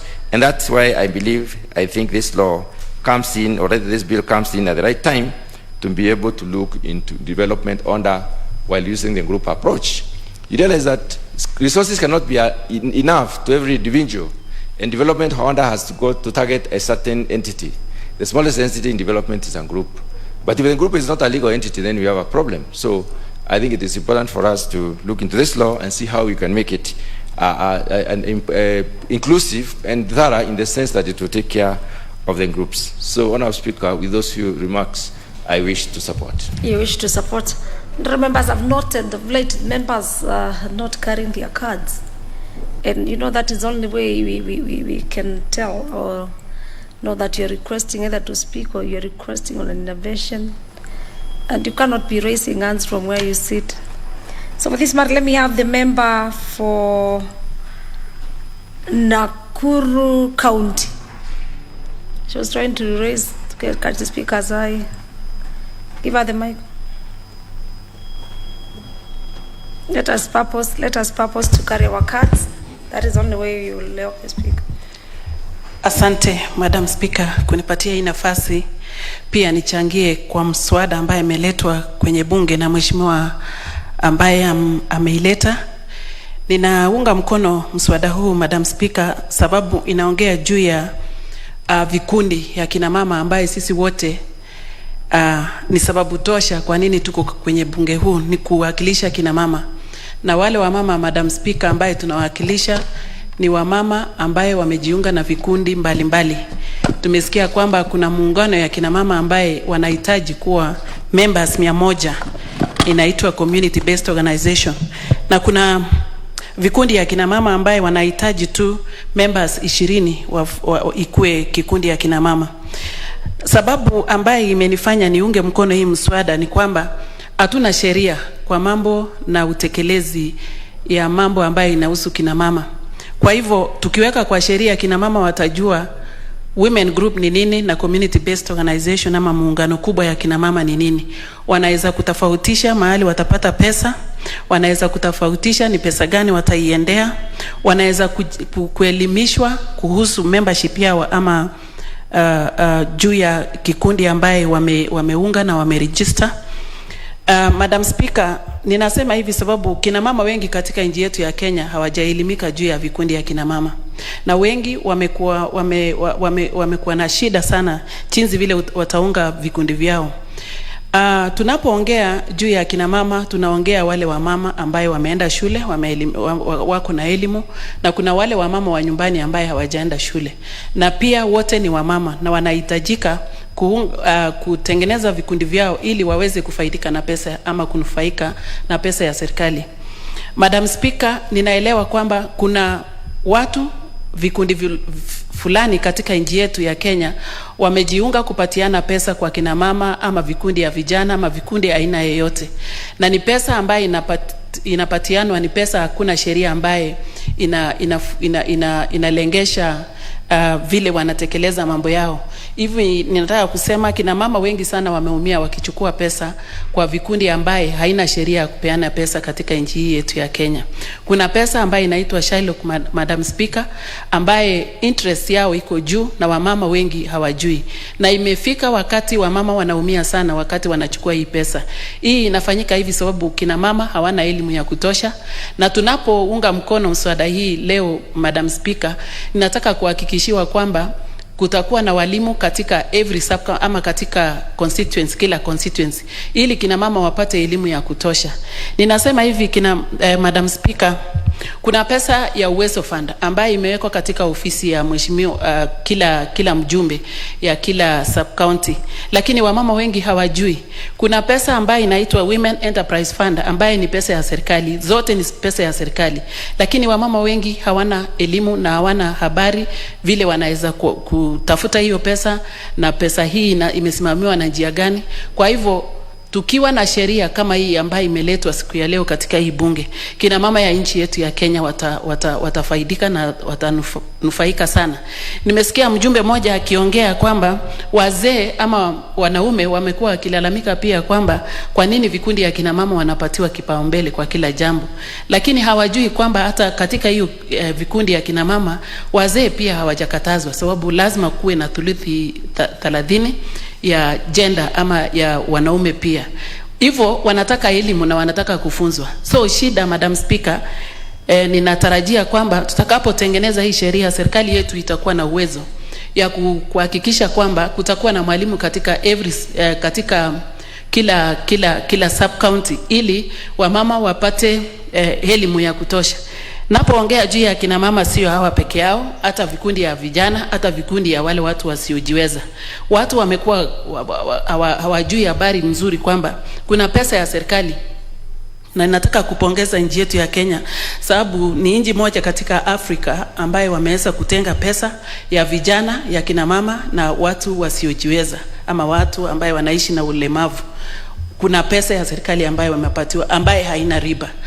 Wakati huu napoongea tuko na pesa ambayo inaitwa GAF ama National Affirmative Action Fund, ambaye sisi kina mama wakilishi tunasimamia. Lakini kina mama wengi sana watafautishi kwamba hii pesa ya ambayo inasimamiwa na mama county ni inakaa aje, sheria yake imetengenezwa aje. Hivyo hawawezi kutofautisha na zile Shylocks ambaye wamekuwa wakinyemelea kina mama pale nyumbani, sababu hawana mafunzo ya kutosha, wamekuwa wakiumia sana. Kwa hivyo ninaamini hii bill ambayo imeletwa katika hii bunge itatoa sheria tosha kwamba kina mama, kitu ya maana sana ni elimu. Kina mama watapata elimu, wazee pia watapata elimu. Haijasemwa ati kikundi ikiwa ni akina mama, wazee pia hawatakikani kuwa members. Kile kitu inahitajika ni mafunzo. Wamama wajue, ikisemekana ni kikundi ya kina mama, ni kikundi ya kina mama, wengi wao watakuwa kina mama, lakini wenye wanaongoza ni wamama tupu. Lakini members tunaweza pata theluthi chache ya wazee ama wanaume kuwa wawe members. Kwa hivyo tukiwa na sheria itakuwa ni vizuri, na wananchi wa kina mama katika nchi yetu ya Kenya, we ukijua Madam Speaker kwamba kina mama ni watu ambaye wanafanya bidii katika society yetu ama katika nchi yetu ya Kenya. Kina mama pia nambari yao ni ya juu. Kwa hivyo wakipatiwa pesa ama wakisaidiwa kwa mambo ya elimu, chinzi vile wanaweza kutengeneza vikundi vyao pale nyumbani, watafaidika sana. Na tutafaulu sababu mambo yote tutakuwa tumeanzia pale chini. So ukisikia hata mambo ambaye wengi tunasema mara nyingi kwamba mambo ya bottom up ama mambo kuelimisha watu na kupatia watu usaidizi kutoka huko juu, si ati ni kitu ambaye haijakuwa ikiendelea. Imekuwa ikiendelea, lakini lazima sasa isisitizwe na sheria. Kwa hivyo mimi kama mama county kutoka Nakuru, ambaye nina hakika kwamba nasikizwa na wale walinichagua, wale kina mama ya Nakuru, ni kwamba sheria ambaye imetoka sasa ni sheria ambaye itasaidia kina mama. Wakati huu tunapoongea kuna wamama ambaye ni wamefiwa na wazee, ama wazee pia ambaye wamefiwa na kina mama, na nina hakika katika hii bill itaguza hawa na itawaelimisha vile tunaweza kujenga uchumi wetu kutoka pale village kuja juu. Kwa hivyo hii mswada ninaunga mkono sana, na nataka kupongeza mheshimiwa ya Super North kwa kupambana na bill ya leo ya gender commission. Na ningependa kuambia mheshimiwa, nimekuwa nikipenda sana debate yake, lakini mheshimiwa kutoka Suba North, najua gender commission imekuwa ikikaa Nairobi, kwa hivyo lazima kufanyike devolution na kina mama pale chini wajue gender commission kazi yake ni nini. Gender commission inajulikana iko Nairobi na haijasikika pale nyumbani, and that is na hii ndio sababu saa zingine kuna watu wako na wasiwasi naye. Otherwise nimesema shukrani sababu umesimama na imepita vizuri. So Madam Speaker, naunga mkono mswada ambaye itatetea mambo ya kina mama. Asante sana. Asante. Sasa gender commission imeingia kwa vikundi. Asante, lakini kwa sababu wale mama. Nipate Mheshimiwa Nasir Sherif kutoka Mvita. Na pole sana, tumejua kwamba umepoteza wafanyikazi wako 4. So you have the floor. Asante sana Madam Speaker, ni kweli imekuwa ni pigo kubwa mno.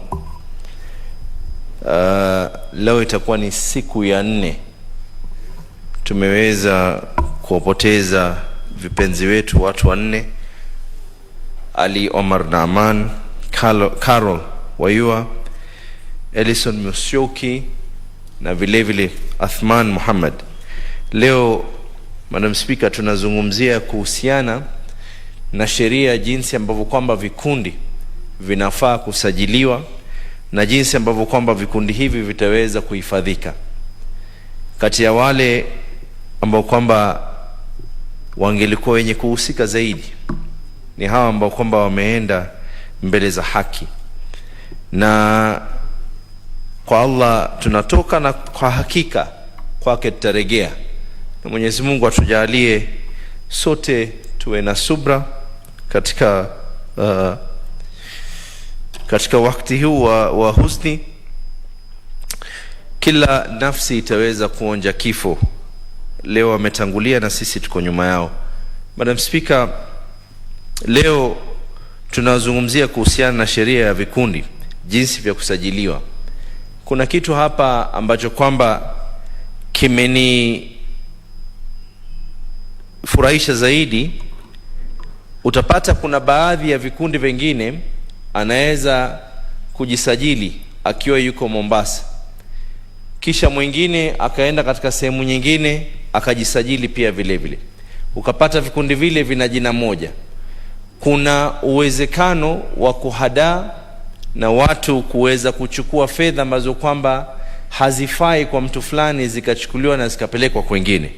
Na pia vile vile utapata ya kuwa sheria jinsi ya vikundi hivi watu waweze kustirika kwa wabaya wa nje na kustirika kwa wao wenyewe kwa wenyewe. Fedha ni kitu ambacho kwamba sisi kule kwetu tunasema ya kwa pesa haikusilimu, yani inaweza kufanya jambo lolote hii shilingi Madam Speaker. Kwa hivyo sheria hizi, na nimeona hapa kuna application zimeweza kuletwa submission kutoka kwa Council of Governors, na wameweza kuelezea ya kuwa hawakufurahishwa na baadhi ya vipengele hapa, kwa sababu katiba ya Kenya inasema ya kwa masala ya kijamii ni lazima zishughulikiwe na serikali za county. Lakini kimtazamo wangu mimi na mtazamo wa kamati walioweza kuiweka hii ni kuwa haya ni mambo ambayo kwamba yako chini yetu sisi, na tusipoweza kuyaweka sisi kuhakikisha ya kuwa tumewalinda wale ambao kwamba wanajaribu kujizatiti kuweza kufanya vyama vyao. Leo wangapi ambao kwamba wameweza kufaidi na Uwezo Fund, wangapi wameweza kufaidi na Women Enterprise Fund, wangapi wameweza kufaidi na Youth Enterprise Fund vile vile. Kwa hivyo mimi nakubaliana na sheria hii. Lazima kutakuwa na mabadiliko madogo hapa na pale, lakini la muhimu zaidi ni kuwa hii ni sheria ambayo lazima sote tuweze kuipiga pambaja, ili wale ambao kwamba wenye kutumia na wenye jisajili kama vikundi waweze kuhifadhika na sheria ambazo kwamba tutaweza kuziweka. Asante sana Bwana Spika. Unaunga mkono ama unaunga? Mwingine alisema ameunga mkono na mguu wa kutoka Mombasa. Naikubaliana na Madam Speaker. Nilikuwa naelezea hapa kwanza, naikubaliana na hii sheria na 100%. Asante. Then let me have the member for Bomet County. The representative for Bomet County. Can you give her the mic?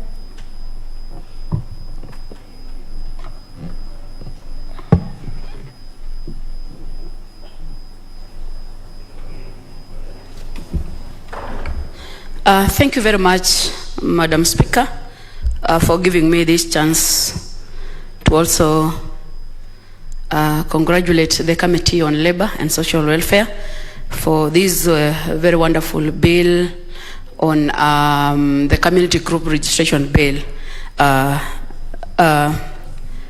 number 20 of 2020. Madam Speaker, this bill has come at the right time. A number of colleagues have talked over the same, and I want to say, Madam Speaker, indeed we've been undergoing a number of challenges on the issue of giving funds to these groups, and sometimes even the ministry experienced numerous challenges while trying to effectively respond to the needs of these groups. Madam Speaker, more so, where conflicts, leadership wrangles, misappropriation of group resources and assets have occurred, unregulated registrations and management of community groups has led to the weak complaints and grievances redress mechanisms. This has also in some instances led to exclusion, marginalization and exploitation of vulnerable members of the society. Madam Speaker, I want to say that the bill will assist us in terms of curing the registration of the community groups. Those are groups for people living with disabilities, groups, the youth groups, the women groups, and other big groups like the CPOs, the community-based organization. Madam Speaker, I also want to thank the committee for also seeing the sense of bringing this bill that will also provide the regulations of the community groups, including the general objects of the community groups, the appointment and the roles of the office bearers, which sometimes becomes a problem in terms of how they operate. Sometimes you give them funds, they go round and round in terms of fighting over the same, and I want to say this bill will assist us to resolve those issues, dispute resolutions, registration of the community groups, and obligations to maintain the confidentiality of the members' details. Furthermore, Madam Speaker, there is also the issues of provisions of financial matters relating to community groups. Madam Speaker, this includes maintenance of the records. Sometimes you can fund a group, and if you don't have proper records as an office, you will end up even giving the same group again the resources to an extent that other groups will be disadvantaged. Madam Speaker, I don't want to say much, but I also want to thank the committee for looking into the submissions that was given from various stakeholders, including the Ministry of Social Welfare, the Ministry of Interior and Coordination of National Government, the Council of Governors, though the Council of Governors never gave their views, and even the non-governmental organizations coordination board, which have also chipped in terms of assisting our numerous groups within our regions. Madam Speaker, I don't want to say much, but I also want to say that the bill is very, very important because it will be assisting us in providing regulatory framework for the registration, management, and regulations of the community groups in the country. Otherwise, Madam Speaker, I support. Thank you. Very well. You can disconnect the mic. Let me have the member for the Honorable CNN. You had requested, and members, please ensure that we have our cards.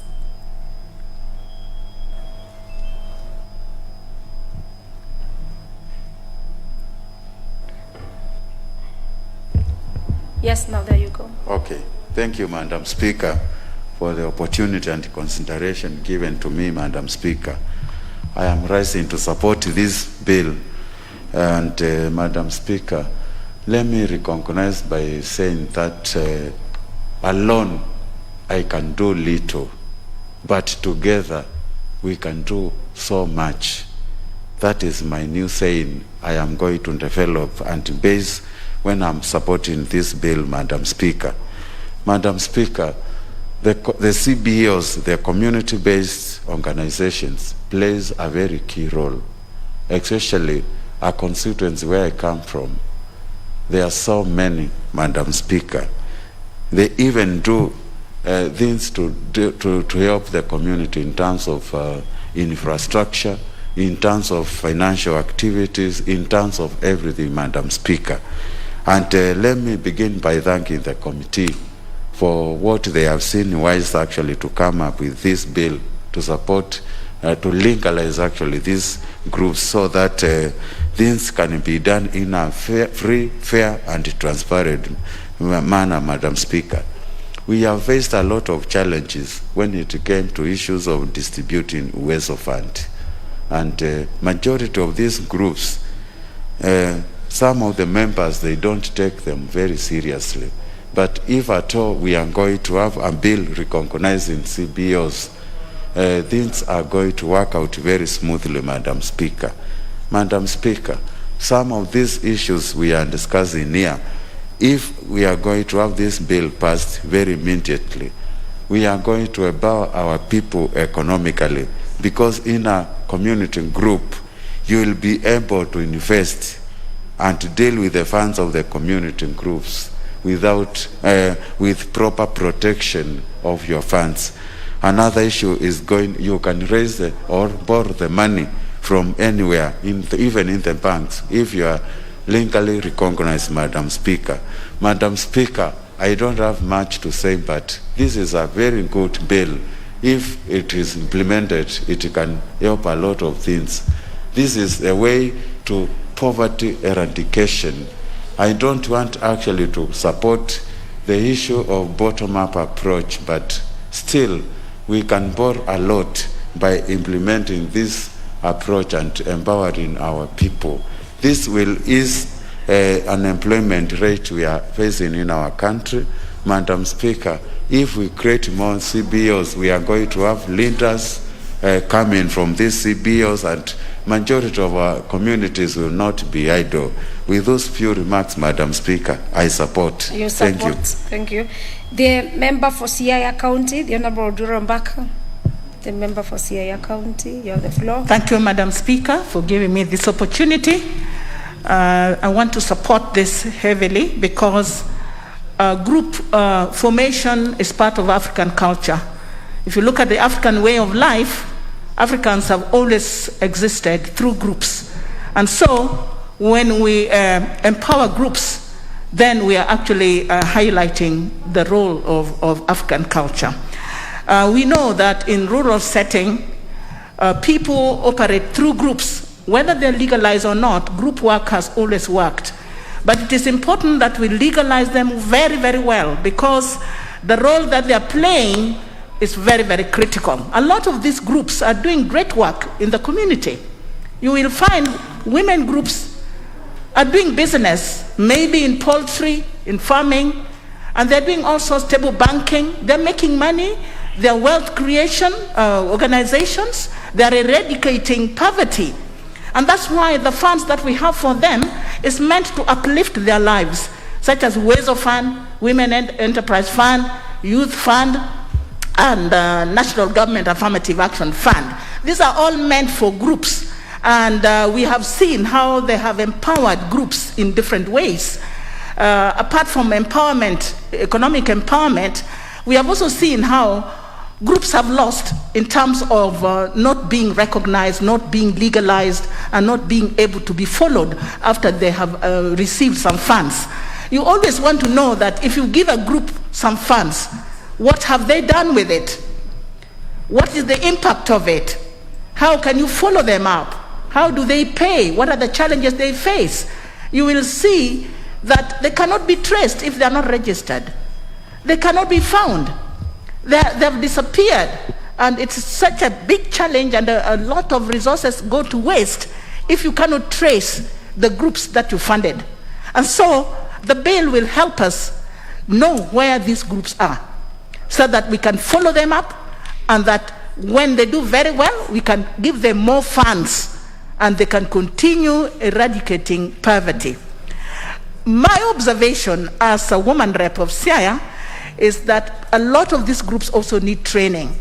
And so the training part of their work, now that they are going to be legalized, they are going to be mainstreamed in our system of governance, I think training should be part of it, so that they are trained on how to make money, they are trained on how to manage it, they are trained on many other issues that group need to know. I know this is time for campaigns have started. They must also know their rights to vote. Even in those groups, a lot can be done, not only making money, but also teaching them on the power of voting, their rights to vote. They must know about COVID as a disease. How does it affect us? How do we prevent it? So group work can help in many other ways other than making money the way we have always associated with them.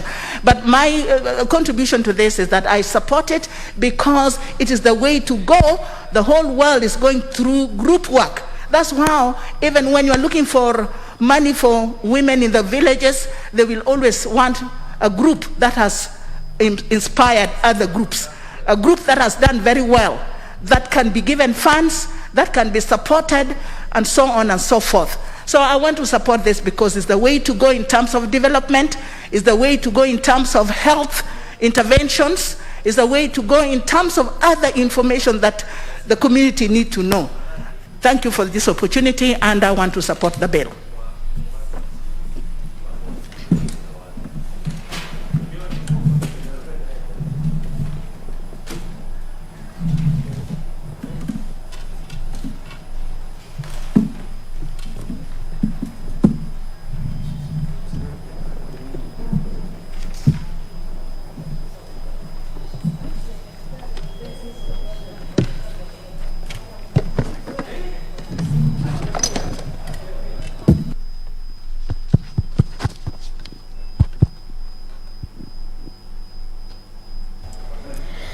Now it's working. Thank you. Let me have the member for Lukuyani constituency, the Honorable Kibukuchi Wamalwa, to have the floor.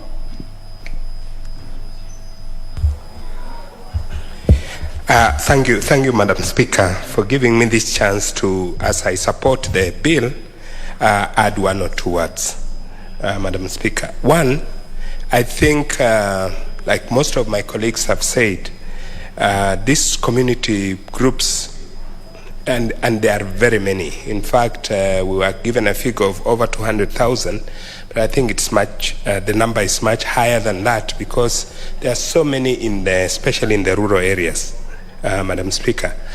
I think it's a good thing and it's a welcome thing that these groups are actually regulated, they are actually registered, and they are actually, we get to know who they are at any given time, Madam Speaker. Because like quite a number of my colleagues have said, those of us who have been following especially the Uwezo Fund closely in our constituencies, you find that it is very easy for groups to form, and as soon as you disperse funds to them, then they break up. And tomorrow, the group, you can't follow it up at all because the group has broken up. But now that we are going to have them registered, we will have to know who their office bearers are, and the number will have a register of their membership, Madam Speaker. I think it's very easy to be able to follow what these groups are doing. Secondly, as I support, I want to say that on this whole issue of office bearers, and register of members of each group. I think in the long run, it will be very, very useful to know who are the office bearers of each group, so that in case there is any dispute, and usually, invariably, when you have groups, there are likely to be some disputes. I am very sure in the memorandum we will have a way of how we can be able to solve the disputes that may arise in each group on a day-to-day or as the group progresses. But, Madam Speaker, we have seen groups that are very well organized. We have seen them grow from a village group to a national group that has been able to really uplift the welfare of its members. But as we grow, as the group grows, so does the likelihood of disputes arising. So it is good, I'm very sure, as in the bill or in the regulation, there will be a way of how we can be able to sort out the disputes that may arise, Madam Speaker. So, like I said, a lot has been said. Probably I'm repeating many of what has been said, but I support, and I think it is time that this bill was operationalized. Thank you, Madam Speaker. Very well. The Honorable Ibrahim Sahal, nominated. Honorable Ibrahim Sahal, nominated. You have the floor. Thank you, Madam Speaker, for the opportunity. Madam Speaker, the bill defines a community as people who live in the same geographical area or who are regarded as a unit because they share common interest. It goes on to define community groups as self-organized voluntary association of individuals from the same community. The Office of the Director of Social Department is one of the most important part of this bill, and it is charged with a variety of duties, including mobilizing communities to form community organization groups with a variety of duties, including mobilization to form community groups, to carry out development projects, registration of community groups, supervision, monitoring, and evaluation of community projects. By the community groups, investigation of community groups' activities, and establishment and maintenance of community development management system. Madam Speaker, the bill will make it easy to register community groups based on geographical regions or common interest. Currently, the groups can be registered under different laws, which are very complex and time-consuming. The bill will also make it possible to register social groups, resident association, tribal groupings, family groups, and shared interest groups. Groups are examples of organizations that may be eligible for registration under this law. Previously, such groups could only be registered as societies or public benefit organizations. The registration process is lengthy and includes background checks by investigators and other regulators. Madam Speaker, the bill establishing a sub-county community development committee to handle any social welfare issues that arise in the sub-county. These communities are composed in such a way that they represent collaborations between the public and the private sectors as represented by community groups. Madam Speaker, finally, if this bill is passed into law, it will improve community objectives such as development, participation, and engagement. Local groups will facilitate grassroots community development. I therefore support, Madam Speaker. Thank you. Very well. Let me have the Honorable Dangala Kahai, the member for Vihiga County. You have the floor.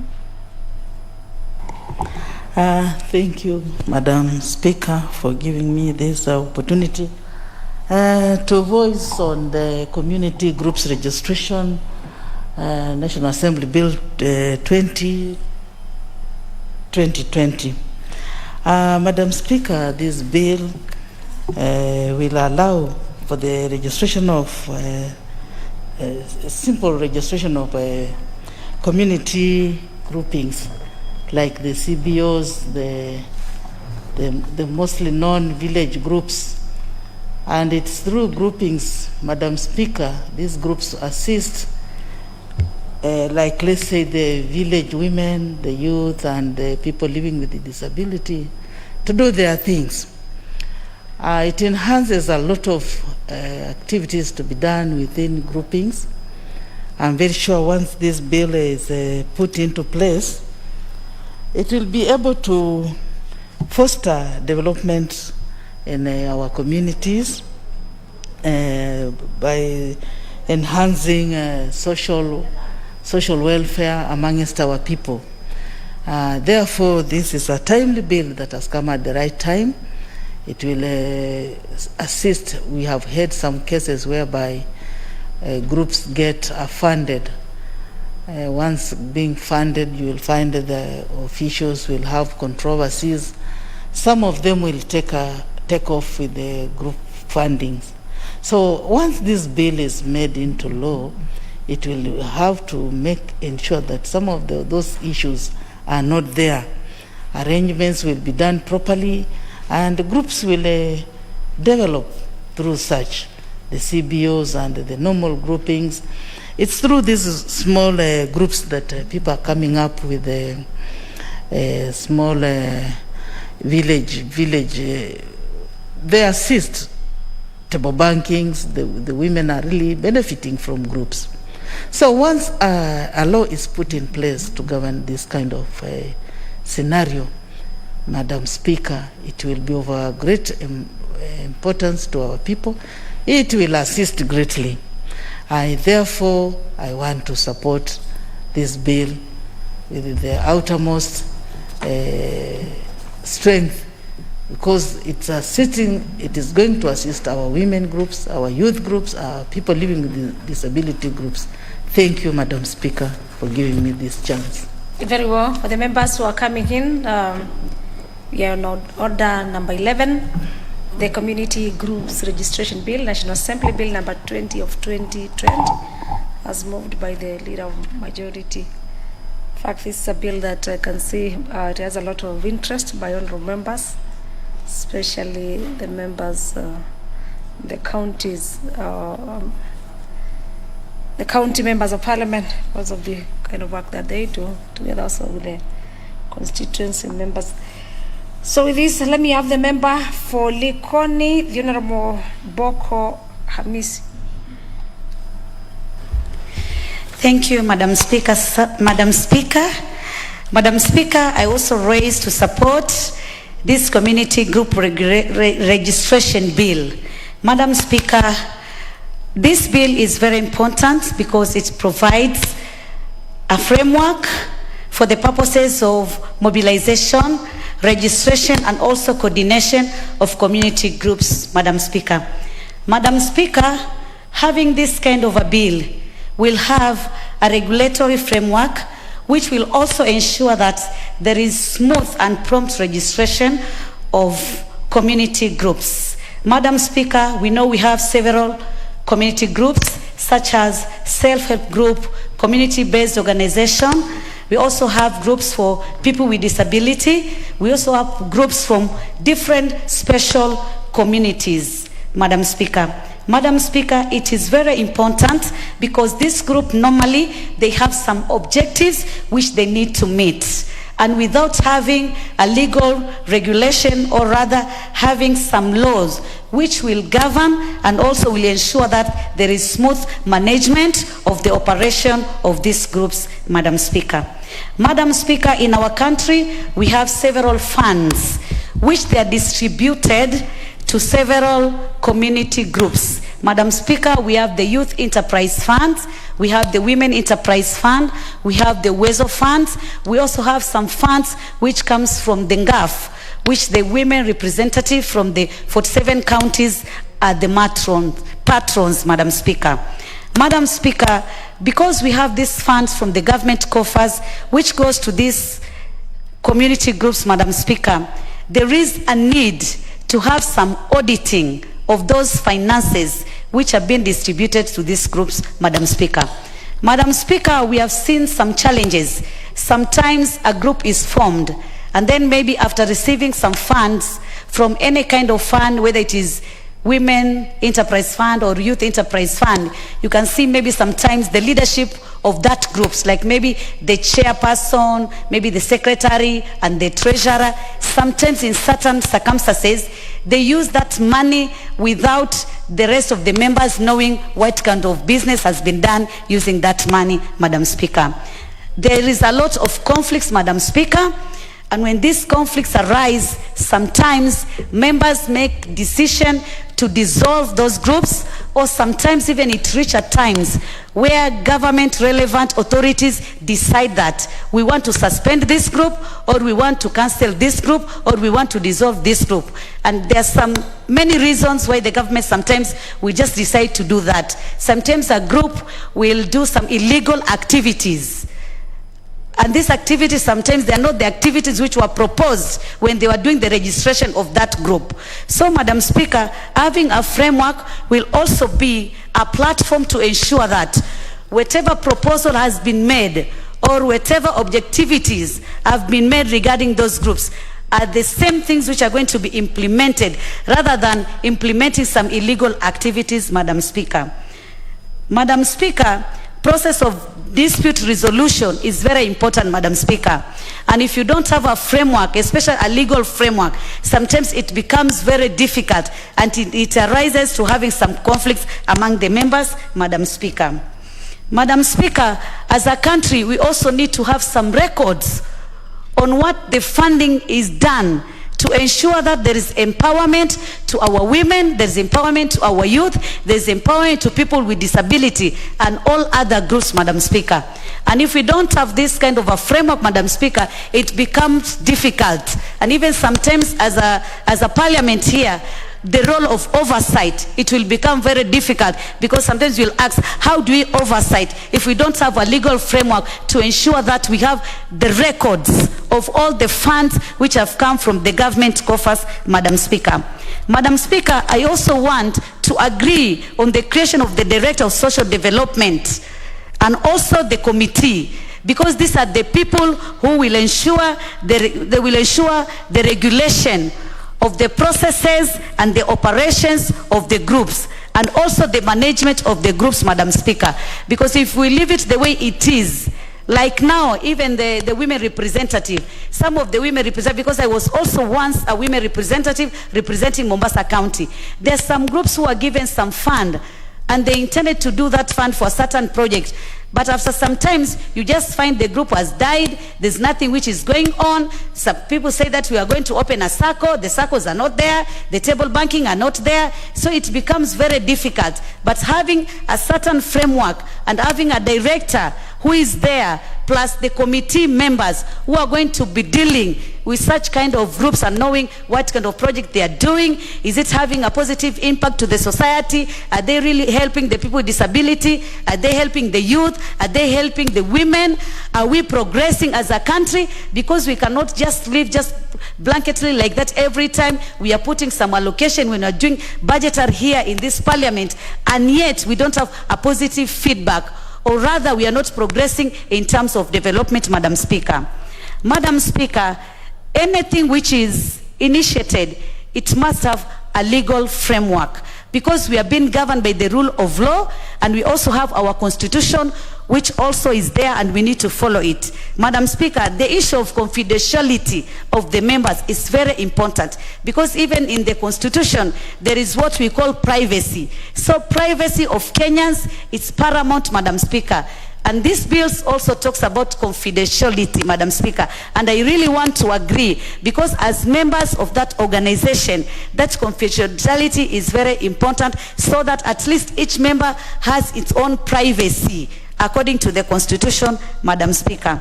Madam Speaker, having said that, just recently we heard that we are going to have what we call biashara funds. And that is what they call that they're going to do sort of amalgamation of all the funding, the Youth Enterprise Fund, the Women Enterprise Fund, and other funds, to put them together in a bigger funding. So when we are going to reach there having this bigger funding, maybe without having a framework which is going to be regulating how people are going to get this fund, how are they going to utilize them, it will be very difficult. But if we're going to pass this bill, it will be good, and it will go in tandem with this other proposal of having a biashara fund, because this biashara fund will enable Kenya now to get big loans or to get big funding, rather than just getting this small funding from Youth Enterprise Fund, where you get to a tune, maybe you start with 100K, 100,000, then you do 500, like that, to a limit of 1 million. But this biashara fund is going to give more than that to our Kenyans who have formed themselves in a group, Madam Speaker. So, Madam Speaker, having such kind of a regulation and having a director and a committee which is going to govern and ensure that there is smooth management of all this organization in terms of mobilization, registration, and also coordination of community group, is going to assist us in ensuring that we have positive feedback, or rather we have positive achievement in terms of empowerment of our society. I thank you, Madam Speaker. Very well. The member for Mandera West, the Honorable Yusuf Haji. Thank you, Madam Speaker, for giving me this opportunity. I also stand up to support this bill. I think it is very, very timely. I come from a community whereby groups are very vital. People do businesses not alone, but in groups which are not registered, but it is just a sort of a mutual agreement between the various members of the group, and over the years it has been realized that they do a very good job. A lot of the big businesses which members of my community do here in this country is not individual businesses. It is businesses that where many people come together and work. But unfortunately, they don't have any legal framework, and sometimes when some misunderstanding comes up, it becomes very difficult to arbitrate such groups. And this, therefore, this law or this bill that is now on the table of the House, if it becomes a law, will be able to assist that very much. Working individually and working in groups are quite different. In my local language, there is a proverb which if I may translate into English directly, says, one finger cannot wash the face. We need 4 fingers or all the 5 fingers to wash our face. This is just what we mean by group, or what we mean by together you can succeed. And therefore, having had groups all over the country, different types of groups, different sets of the communities having their groups, but without any legal framework, without any rules and regulations that are binding. And in any community, you know, there are people who are... Order. Even as you continue contributing to this, Honorable Yusuf Haji, the member for Mandera West, you are aware of the dress code of the members in this house. You're supposed to be having a tie, or at least you close you. Otherwise, it's not coming out very well as far as the honorable member is concerned. Sorry, Madam Speaker, I thought I was very decently dressed. You're supposed to be wearing a tie. My very expensive counter, I thought, was very acceptable. Your counter is very good, but you do not have a tie. And again, you are opening your chest. Okay. tied enough. A bit. Yeah, let me tie this one But so that it can act as a tie. Thank you so much for the reminder. yes, I'll observe next time and put on a yes, tie. so that at least you. Yeah, can thank you so much. Yes, just. Yeah, so to continue with, groups are very vital indeed, and nobody in this world can work alone. It has been seen all over the world that working together as a group is so essential, and having a legal framework that can guide during difficult times, that can guide during misunderstandings, and that can help in managing the group assets and resources effectively is very important. I therefore stand up here to support this bill. Thank you so much, Madam Speaker. Very well. Then now visit your standing orders and see the dress code of the honourable members, especially, yes, on the dress code of the Parliament. The member for Lagdera, Honourable Garane. Thank you, Madam Speaker, for giving me this opportunity to contribute to this important bill, the Community Group Registration Bill. Madam Speaker, community groups are very critical in our society. They are basically one of the important drivers of the rural economy in our communities. Community groups, through their associations, are there to improve the lives and the livelihoods of the group members. But Madam Speaker, lack of or the absence of regulatory framework has hindered the growth and development of these community groups, and therefore coming up with a regulatory framework or a bill that governs the registration of these community groups is very important. And Madam Speaker, these groups are spread all over the country. These are members, the members of societies that are in the lower echelons of the economic hill. So therefore having these people regulated is very critical. Madam Speaker, these community groups engage in social economic activities that is geared towards improving their well-being. Madam Speaker, community groups engage in small-scale businesses, including selling of milk, selling of vegetables, selling of charcoal, and these are the people that really needs to be aided or to be helped in our society. And therefore the problem has been, because there is no law that governs these community groups, it has been difficult sometimes to even access them, so that organizations that want to help can help them. Most times you see they go and look for funding from organizations, non-governmental organizations or financial institutions. But because they do not have or did not possess documents, it will be very hard for them to be financed. And therefore, because now they will be given and they will be issued with registration certificates, they will be able to access funds from these non-governmental organizations and financial institutions.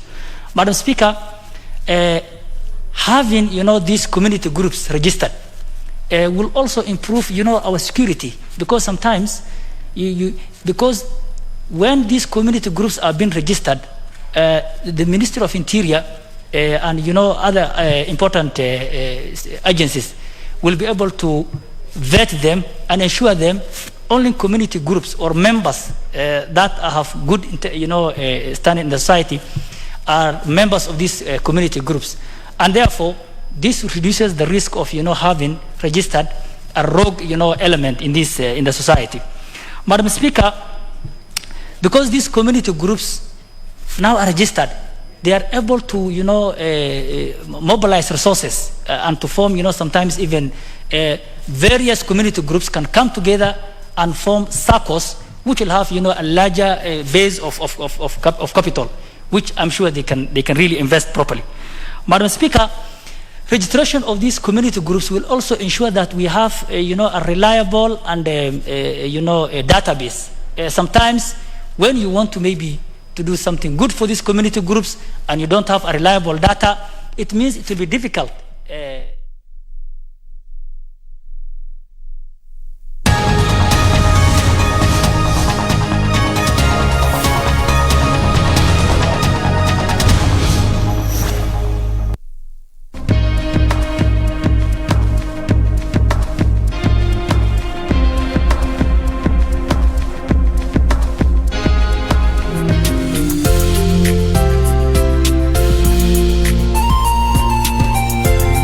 KDIC, protecting your deposits.